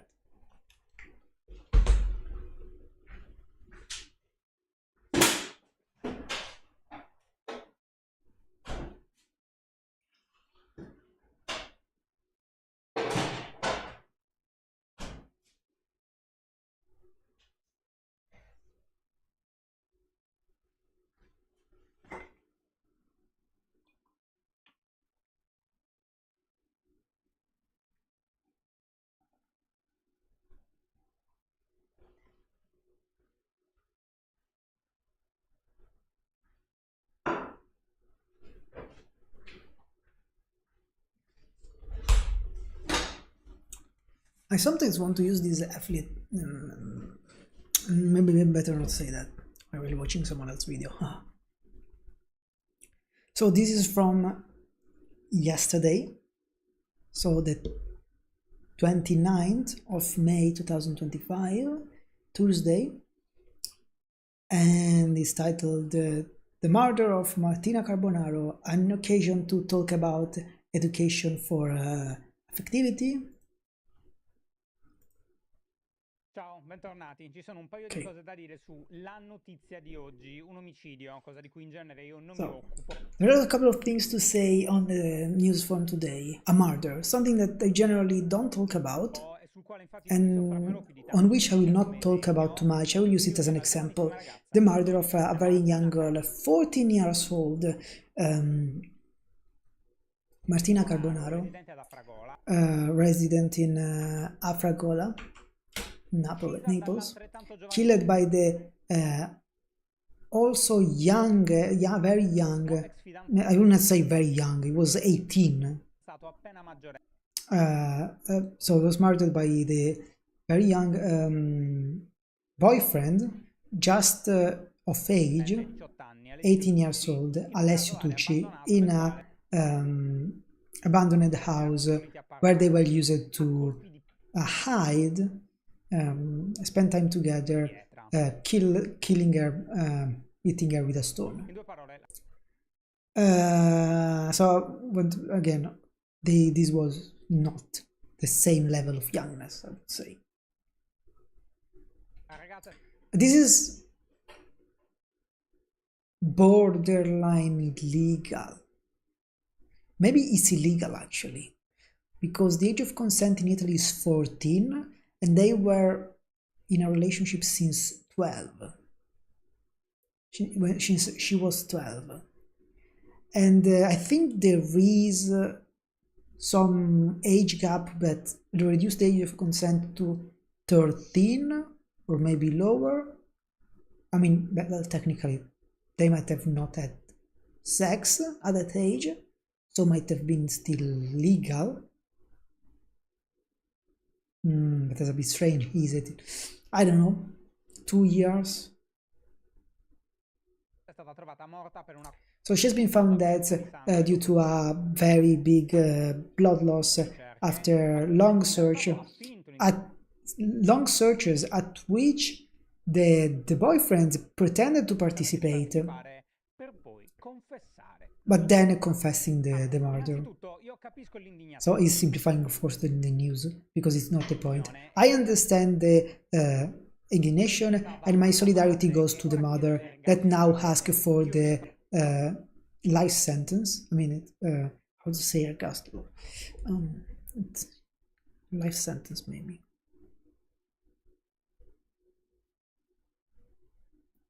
Life imprisonment. And I completely understand her pain. I tell you, if in her clothes, I would not be lucid, and I will demand for the death penalties. There is no reason to go around it. A so big pain will destroy it. You will not be able to do any coherent reason, and what you want is revenge, and it's comprehensible, and it's human. I'm very saddened for the family. I cannot describe this by words, how I can empathize for the pain of this mother. It's devastating. That said, do you know who is not too much disappointed? The press. Because for how of minor age, basically a child, this was a person that had right to her personal dignity even after death. The number of selfies of Fregole, that photos with the boyfriend, and also a letter, integral letter that she wrote to him a few weeks before breaking up with him, because this is the movement. This movement.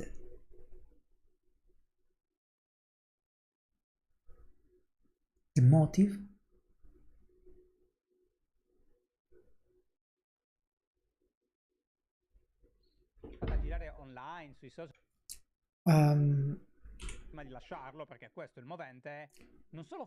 Not only it was photographed, and so letter was not only photographed and published online, on social everywhere, but also transcribed and used in a part of a title for an article of Fry News 24.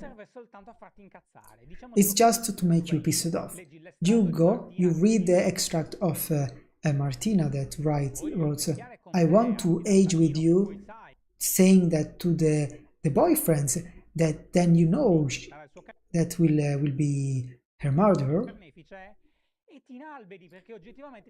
and you will be pissed off because objectively that makes you pissed off, and you give some attention on an article built on words of a girl that was as any other girl was swearing eternal love to her first boyfriend. First, I mean, we don't know if it was the first. This is very bad because I don't have the idea to change the rules on the spectacularization of the events. Our country is champion of this stuff, but I continue to mark that this behavior is not very ethic and I think it's disgusting.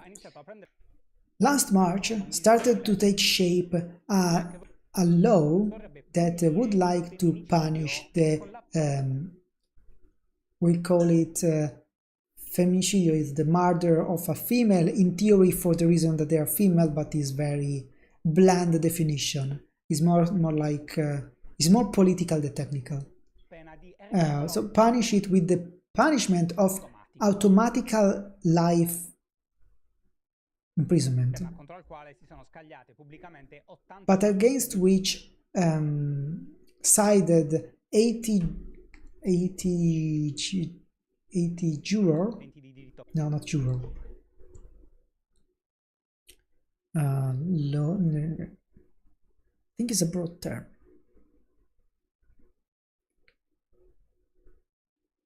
Can it translate it? Jurist. Well, it translated as jurist. So 80 jurists, female jurists, they went against this law because for two reasons. Because the first one, on which I don't get too much in the merit because it's not my topic, but I can understand the reasoning, is that an automatic punishment is the death of right, because they've moved to the process, the lawyers and the judge, any power. There are no worsening, there are no, better translate also this is terms that I normally don't use, let's learn.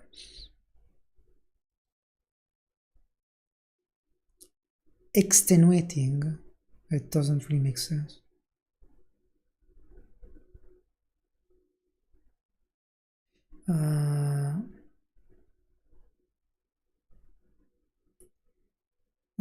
Aggravating,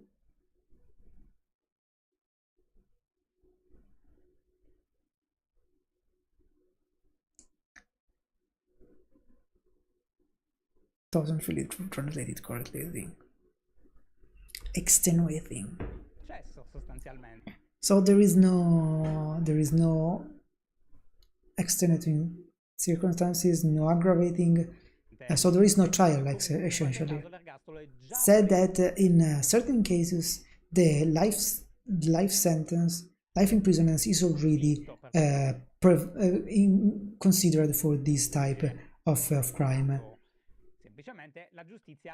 Simply the laws have certain rules and everyone has the right in theory to a fair process. And then there will be all the topic on the re-education. In theory you put the person in jail to re-educate them, but this is something that we don't even open that door because it's we don't even open that. We know then, so we made a focus on the topic. I would say this is bullshit. This is not the purpose of jail. The purpose of jails are three purposes. Jails has three purposes. It is mainly constrictive, restrictive, as I'm not saying, I'm repeating it. It's I say give a punishment, so give a deterrence, give a constriction, and give a re-education. This is just the last point of education. So the punishment is, the deterrence is, you do something and I want to pay a price. So when you do something, you do that because you gain something. I also give you a punishment, so you do that, you pay a price for it. That means that you will think twice about it next time, because, okay, you gained something, but you also lost something. And if the total value of this is negative, you will not do that anymore, because you lose something. The second is the constrictive part, that is like, or restrictive part, that prevent you to commit the crime again. I prevent you from doing the crime again, not with particular psychological reasoning. Simply, you are in jail, so you cannot steal while in the period that you are in jail. So, for example, if you are a criminal, let's say you steal every week, you make a robbery every week, that means 52 robberies per year. If I get you the first one and you put in jail for 1 year, every time that you do that, I put you in jail for 1 year, that means you can do only 1 robbery per year. That means reducing the crime that person committed by 98%, just by pure constriction. So that's very useful. And then there is the re-education, that is, yes, it can be there because you don't want to keep arresting people because they are a cost, they don't produce. You want to make them a productive member for a reason of cost and the safety of society. And it's okay, but first of all, it's not the only purpose of the jail, and sometimes it's not worth it. Sometimes you have to accept that some people are definitely lost. Re-educating them is not possible, or is not advantageous. Maybe it's just too risky, and it's like, okay, maybe I can re-educate and try to put them again back in society, but maybe then it doesn't work, and the risk is too big. So if it's a mafia boss, a mob boss, or a serial killer, you will be like, maybe this person, I can just discard them, it doesn't matter. Second point, that is the one that pressed me the most, is that these type of facts are often used by people, by the politics, to talk about anything in a very random way, from an automatic life sentence to the League Party that started again to talk about chemical castration. And we never get to the heart of the problem. Again, I underline, we are on the internet, the communication is complex, I understand. I'm not justifying the murder, I'm not saying a poor person, he was good, or is it good, how was she dressed, blah blah blah. I empathize with the parents that lost a daughter, and I'm dying I feel to die to the topic. But let's clarify it. What was the plan of this 18-year-old guy? In his head, what do you think was happening? Did he think that they would have never caught him? Did he think they would have never found the body in the place where realistically their friends knew where that they went there? A body thrown there to decompose? Did he thought to run away abroad? The answer is none of these things. He realistically just acted for wrath. He wasn't accepting the separation, and he wasn't able to channel correctly some normal feeling of disappointment, and he did in the worst possible way, destroying a life and ruining also his own life. And these things are not fought with life sentence. We are fought with sentimental education and sexual education, affective education in school, in communities. I would say that, okay, let me finish. this is a fact that in another context would have maybe been avoidable. We will never know. But it's very hard to imagine that this guy evaluated the hypothesis that in front of him they would have opened the door for jail forever, while he was hitting the girl that he thought he was loving with a stone. That was the last thing that he was thinking with while holding that stone. The problem is there, and the problem is huge, and this is a huge problem because it has very big consequence. In a certain way, will improve it. We'll research it deeper. Maybe next in the next focus. Just give us some more weeks to cook it. In the meanwhile, remember that notice that we are in front of a problem of society that cannot always be fixed by families, because almost everyone has a family and this thing still happens.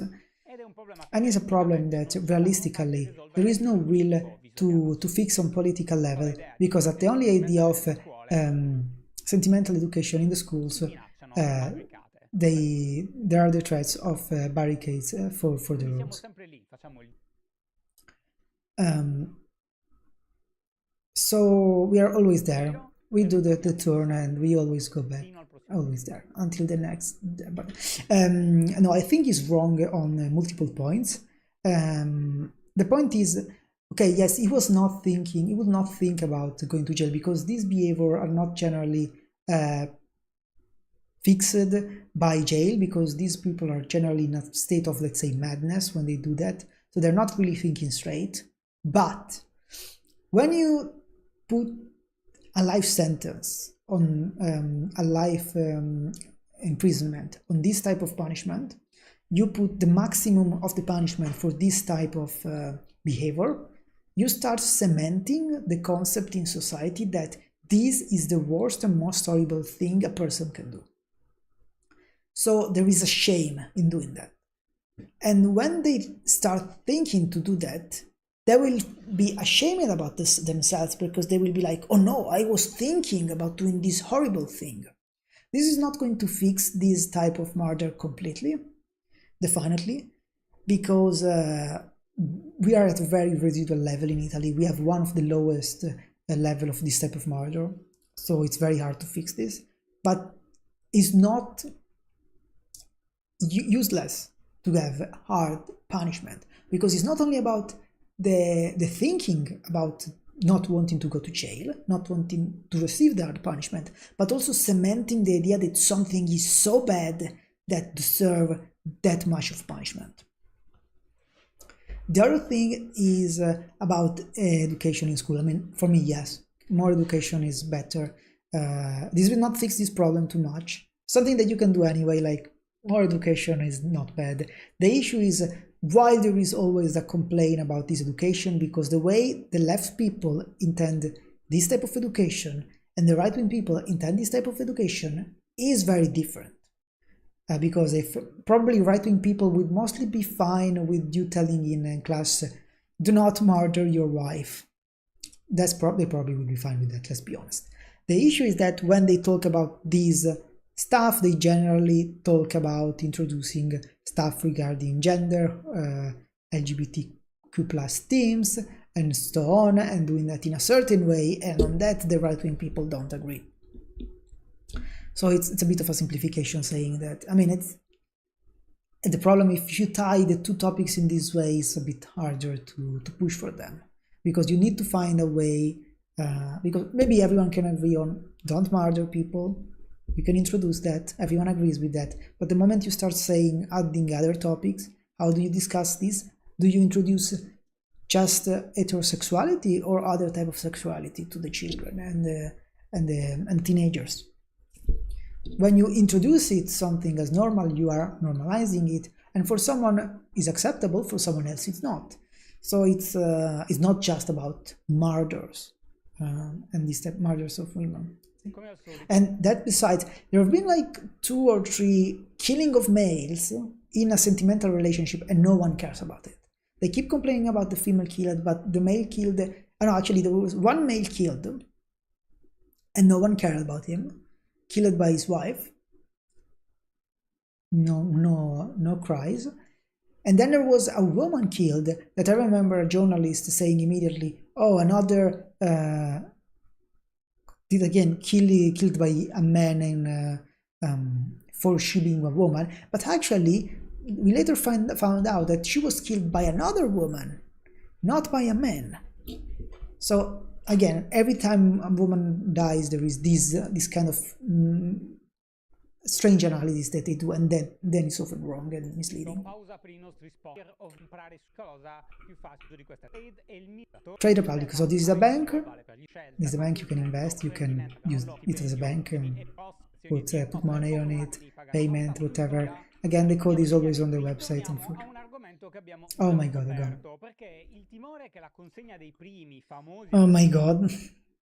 I should go. What time is it? Let's try to go fast on this. So the fear that, so talking about Middle East, the fear that the first helps to aid sent to Gaza since a while would generate chaos at the end, as was expectedly foreseeable, have been confirmed.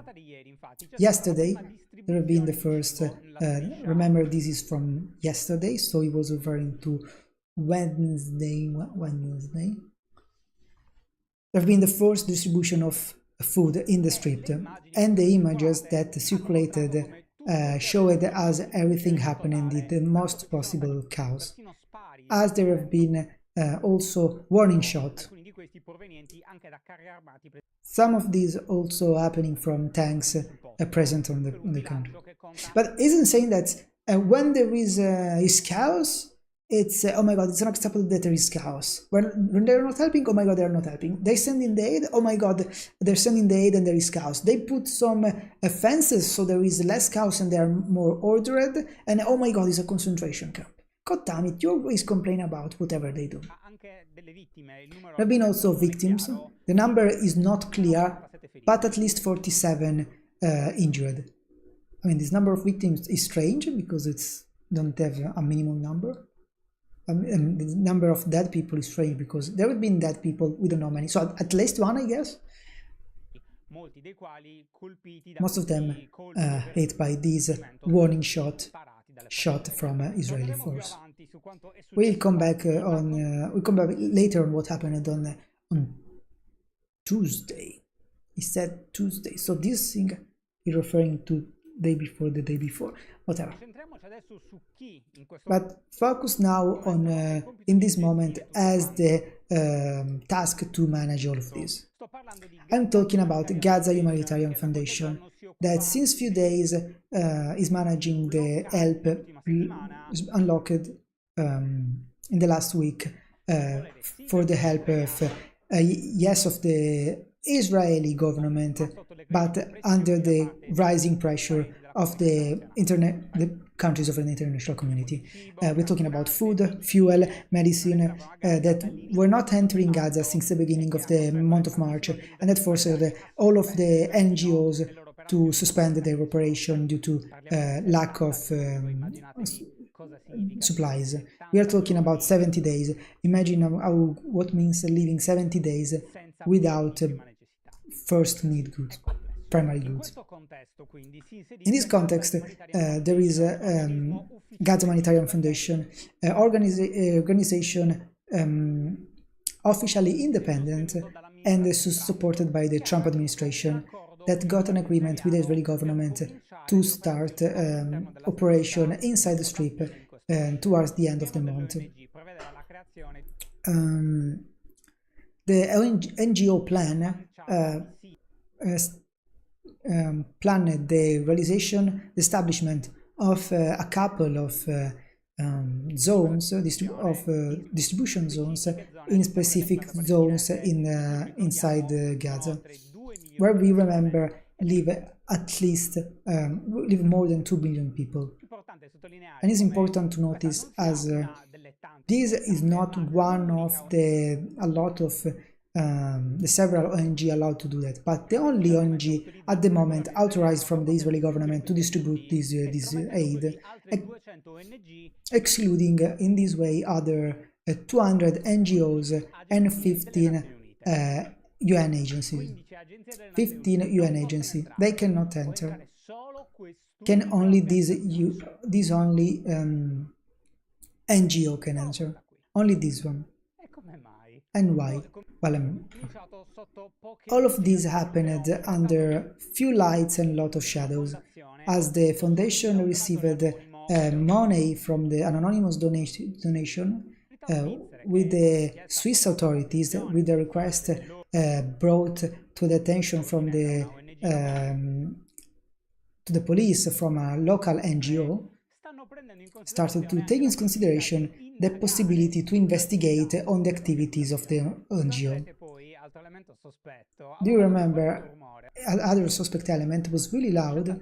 The choice of the head of this organization to resign at the beginning of the distribution of this help, underlying as he resigned at the eve of the distribution of the help, underlining it was not possible to put in act a plan for respect of minimum principle of impartiality and independence. Choice arrived a few hours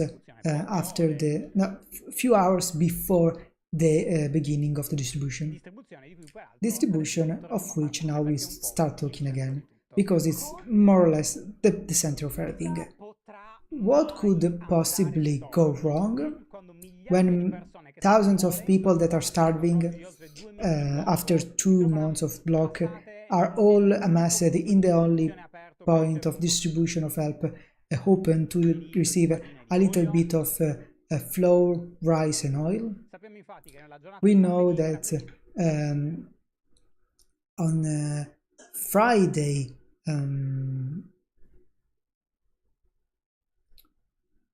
I was thinking, okay, we know that on Friday it was expected the distribution of blah blah blah blah blah of about 462,000 meals that are absolutely not enough to satisfy the needs for the Palestinian population. And as we said, is much bigger, contributing to create those dramatic situations that we also. And it's very obvious that this thing that is happening, besides the doubt already from before, makes rise several eyebrows when we look at when we not even when we look inside this organization, but vaguely when we see in that direction. What is this organization and why it's the only one that can operate? Consider that the plan of the Gaza Humanitarian Foundation foresee that the presence of only 4 distribution sites placed in the southern and in center of the strip, a number that is not comparable to the 400 until some days ago used by the different organization before the block. And you see that with the help only, the head only in the center and the south, and in few places, all the population will have to move to get a little bit of food, moving hours and hours on roads that don't exist anymore, full of rubble, with the concrete possibility to not find anything anyway. This choice is not to fuel the suspect anyway, on the wanting to push the Palestinians to our south, so to push anyway, to put in place one of the declared objective of Israel, the forced displacement, an hypothesis raised not only by the United Nations but also by different people in an anonymous person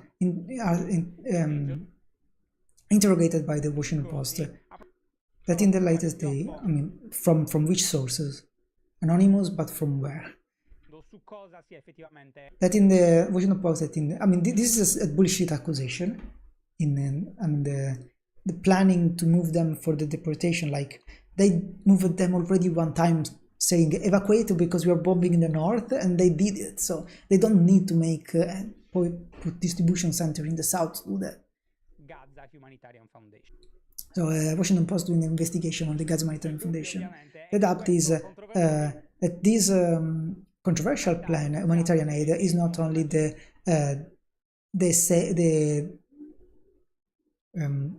another control instrument from the Israeli government to place its own forces nearby the sites besides the perimeter. They're talking about less than 300 meters of distance from the distribution places. There is a certain comparison between the two entities. I mean, at the same point, it's underlined that among the measures agreed for the distribution of the help of aid, there is also the possibility that during the delivery of this help, there is possibly some technologies like biometric technologies and facial recognition to identify the Palestinians in entrance. Even if a person, one of the person arriving there first in the area, there for delivery, declared that even with the EDF visible from far away, no one has been arrested, stopped, or that that assistance happened regardless if they had the documents or not. Or at least, this is what we know for the moment. But there is so much to unpack here. This is so much bullshit. First of all, assuming that they want to displace them, could be very possible. But they don't need this. They just moved them one time. They could do the same and say again, oh, we bomb again the north. Move away again away south. That's it. They did it once, they could do it twice. It's not really relevant to make the dates in the south. Then it's clear that Israel wants to control the flow of food, of humanitarian aid, but you should not be concerned, because that's what you should be concerned for the humanitarian aid, is that it gets to the people, to the civilian, and that they do not starve and that they get what they need. That's the only thing that should concern you. You should not be concerned about the flow being independent. You should not be concerned about the flow being managed by the Palestinians themselves. Why should you want to do that? The objective is to not starve people, to not make them suffer too much, not to give control to someone else, because that's the exact issue Israel has. Because they keep claiming that Israel that Hamas keep intercepting this aid, and first of all, then it doesn't reach the population. Then they use it for themselves, so for military purposes, and then they use it to exert control of the population, giving them even more power, but also gaining money and financing themselves. So they act in this parasitic way. So for this reason, they do not want. That's why they want to have this much control. And also there is the EDF nearby, because again, if there is someone that attacks the distribution point, pillage them. If Hamas doesn't try to pillage them to get all the resources, what do you do? Of course you need the army to defend them. I don't understand this kind of reasoning. What do you expect them to do? What is the problem that you have with facial recognition and stuff like that? Probably they want either to recognize terrorists or possible hostages, even if it's unlikely, but just to rule that thing out. I mean, what are they doing with those data? Do you think they are spamming them, selling cookies to third parties? I mean, really, that is not a non-issue. What is more of an issue is that, let's say, the distribution points are not enough, and the food distributed is maybe not enough. But again, this is a starting point at least. Even if he said that totally are planned for, that is very few, but maybe plan changes.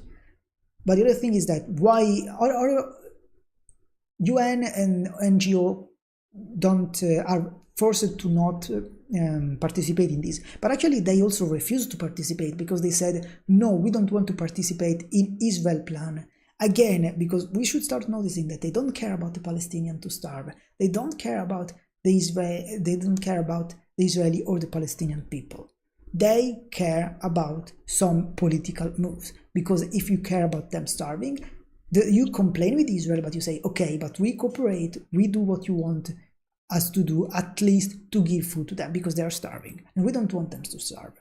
But we keep complaining to you because you should do more, you should do better. So this is I think this is one of the dumbest complaint, because really, of course Israel wants to exert control. What do you expect? But do you care about it? Why do you care about it? Do you care about the Palestinians starving?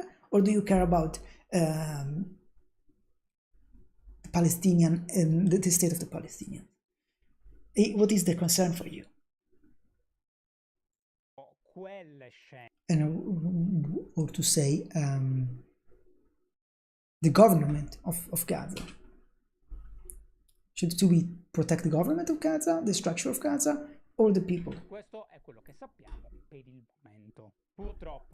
Sadly, those scenes, under the light of how they happened, risk to repeat themselves again in the next days. Because the system, it's insane how they have no journalists in Gaza, and we get everything, image of everything from Gaza. And for how anything returned to normality, don't hide ourselves behind a finger. The assistance to the population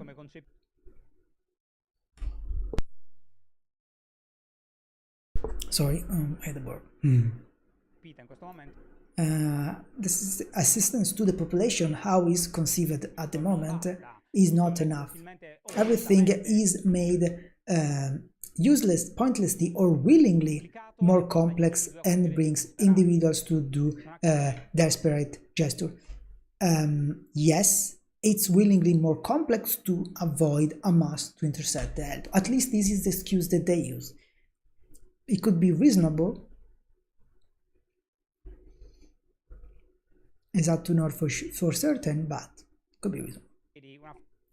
Yesterday, a crowd of Palestinian people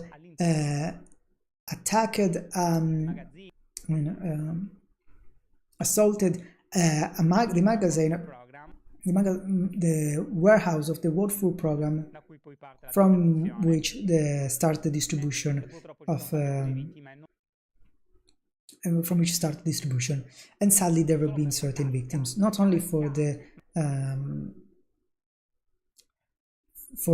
crowd pressure, but also for gunfire injuries.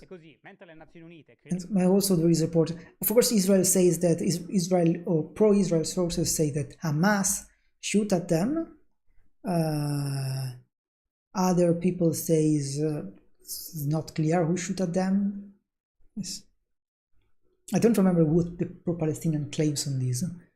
Just that they were not Hamas involved or something like that. I don't know. So the United Nations criticized the aid plan, as they say, is at the disposal of the Israeli objective. But we should not care. We should care that they get their food. This is what you should care. We should not care if Israel wins the war or not with this. We should care that they get their food, because this is the point. No, are we supporting the government or the people?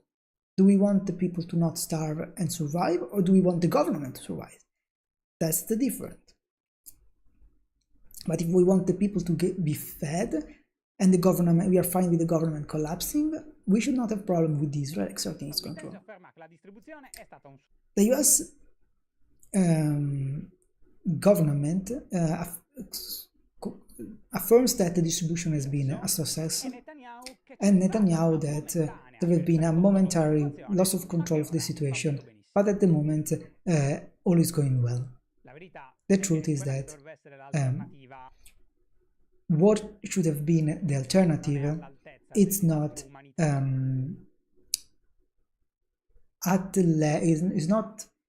doesn't match the expectation, and is not able to fix the humanitarian disaster. and for Israel maybe it's okay like this, and it's not otherwise doesn't explain how amongst the several help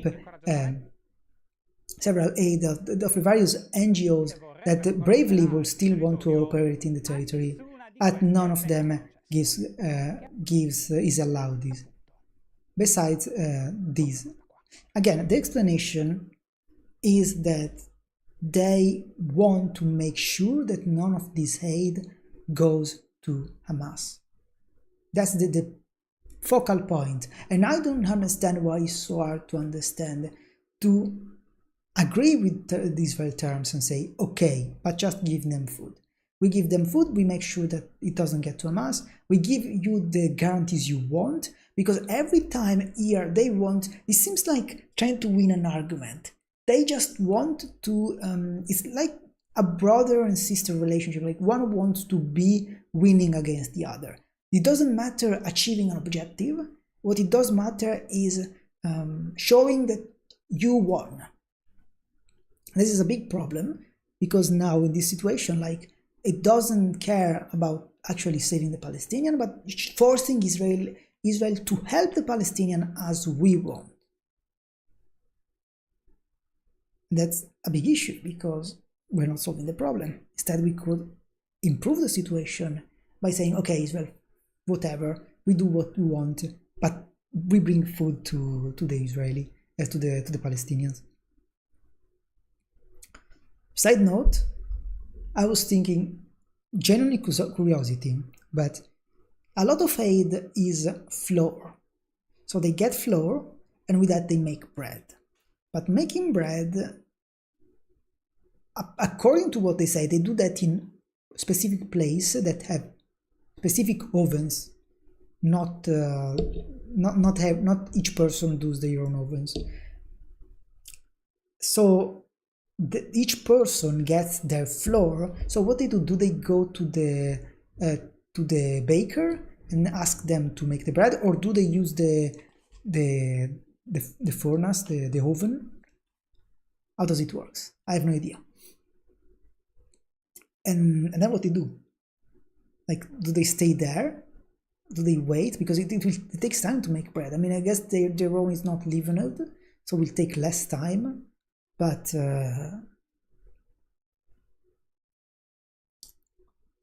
it's a curiosity.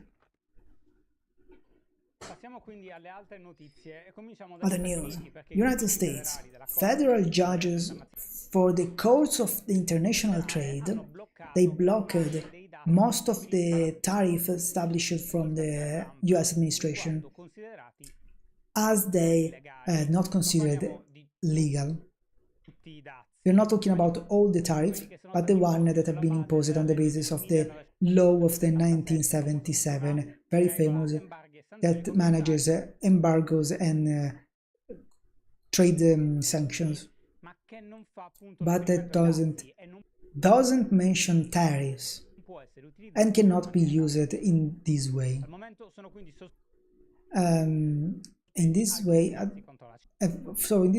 are suspended certain tariff against China, the one of 25% against Mexico and Canada, and the 10% tariff on all the other countries.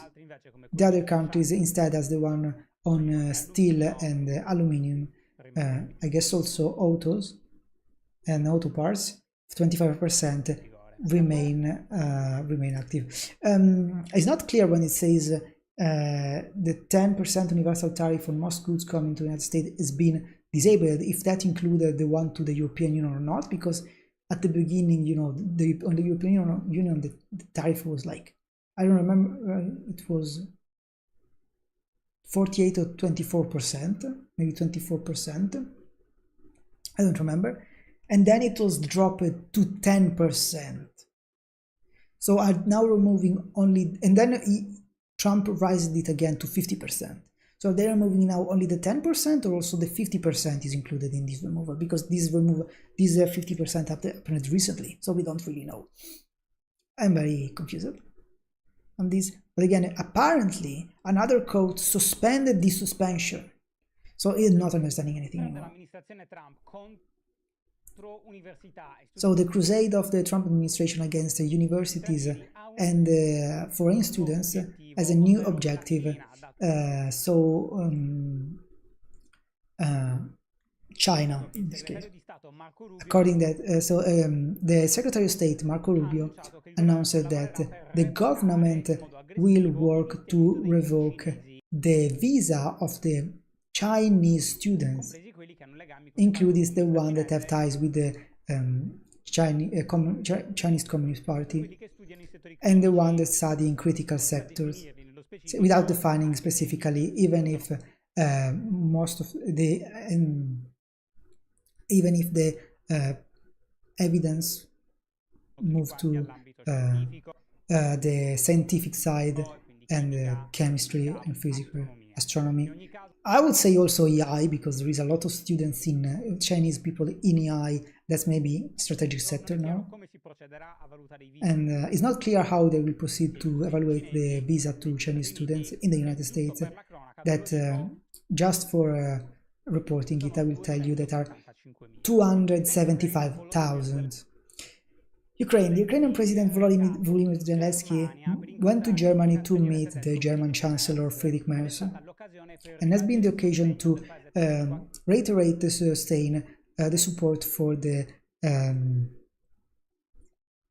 German government for Kiev, with the announcement of a cooperation agreement, military cooperation that expects, besides the delivery of military equipment, also the production of long-range weapons on Ukrainian soil, on which there are no more range limitation, warranting the Ukraine the possibility to defend their own territories and being able to attack targets outside their territories, also very inside Russia. I've not been showed details on which weapons will be produced in Ukraine, and Merz avoided any possible reference to the deployments of Taurus missiles, that you will remember is a very divisive team. In Sicily, the regional assembly introduced a new law that, besides the other things,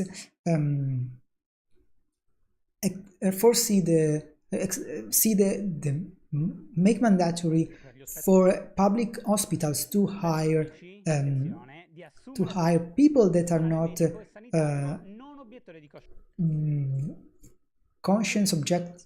So basically, there are these people, especially. So for the law in Italy, abortion is legal, and a doctor should practice it. But if the doctor can say, for religious reason or what ethical reason, I refuse to make abortions because I don't want to kill people. So technically, they can refuse to give you an abortion. And so there are certain people that don't do abortions and certain people that do abortions. The issue is that if they keep hiring people that don't do abortion, then the right to abortion is not granted. So it's an issue. It's much harder to get abortion than it should be. So this law from the Sicily region will force to hire people that, for that roles, of course, the gynecologists that will accept to perform abortions. It's a very good news because it would allow to apply in the region the law 194 on the abortion law, let's say, that in our country seems to not be a right warranted everywhere, especially in the center and southern Italy. Just to focus on to frame the situation, in Sicily, 85% of the gynecologists is a conscience objector, so they don't do abortion, and this makes very, very hard in concrete for women to get access to what is actually arrived. So there is time until the 3 of August, but know that there is... Okay, this is another news. So there is time until the 3 of August, 3rd of August, but there is the petition to request a referendum on egalitarian marriage proposed by the Uguali group, Equals group, that is part of Volt Italy, that has as an objective to change the Chirinal law of 2016 and extend so the access of civil union, civil marriage also to same-gender couples, and warrants the same rights and duty of the heterosexual couples.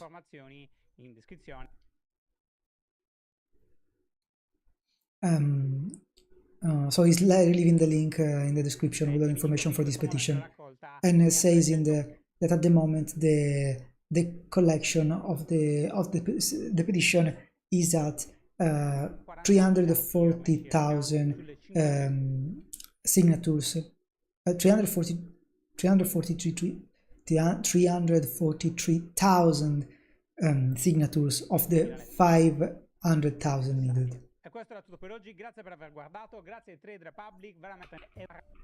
Oh my god, I was scared. Okay, I will not watch anything for today. There is no synthetic video for today, and anyway I'm too late. I need to go to do some stuff. So this week has been a mess. Okay, let's close it. So egalitarian marriage, I don't know how they can with the referendum change that actually. If it's it's strange because the referendum is just abrogative, so it can just delete part of the law, but we'll see. It's interesting. Maybe I should close here. It's past midnight. Let's go to sleep. Okay, bye bye.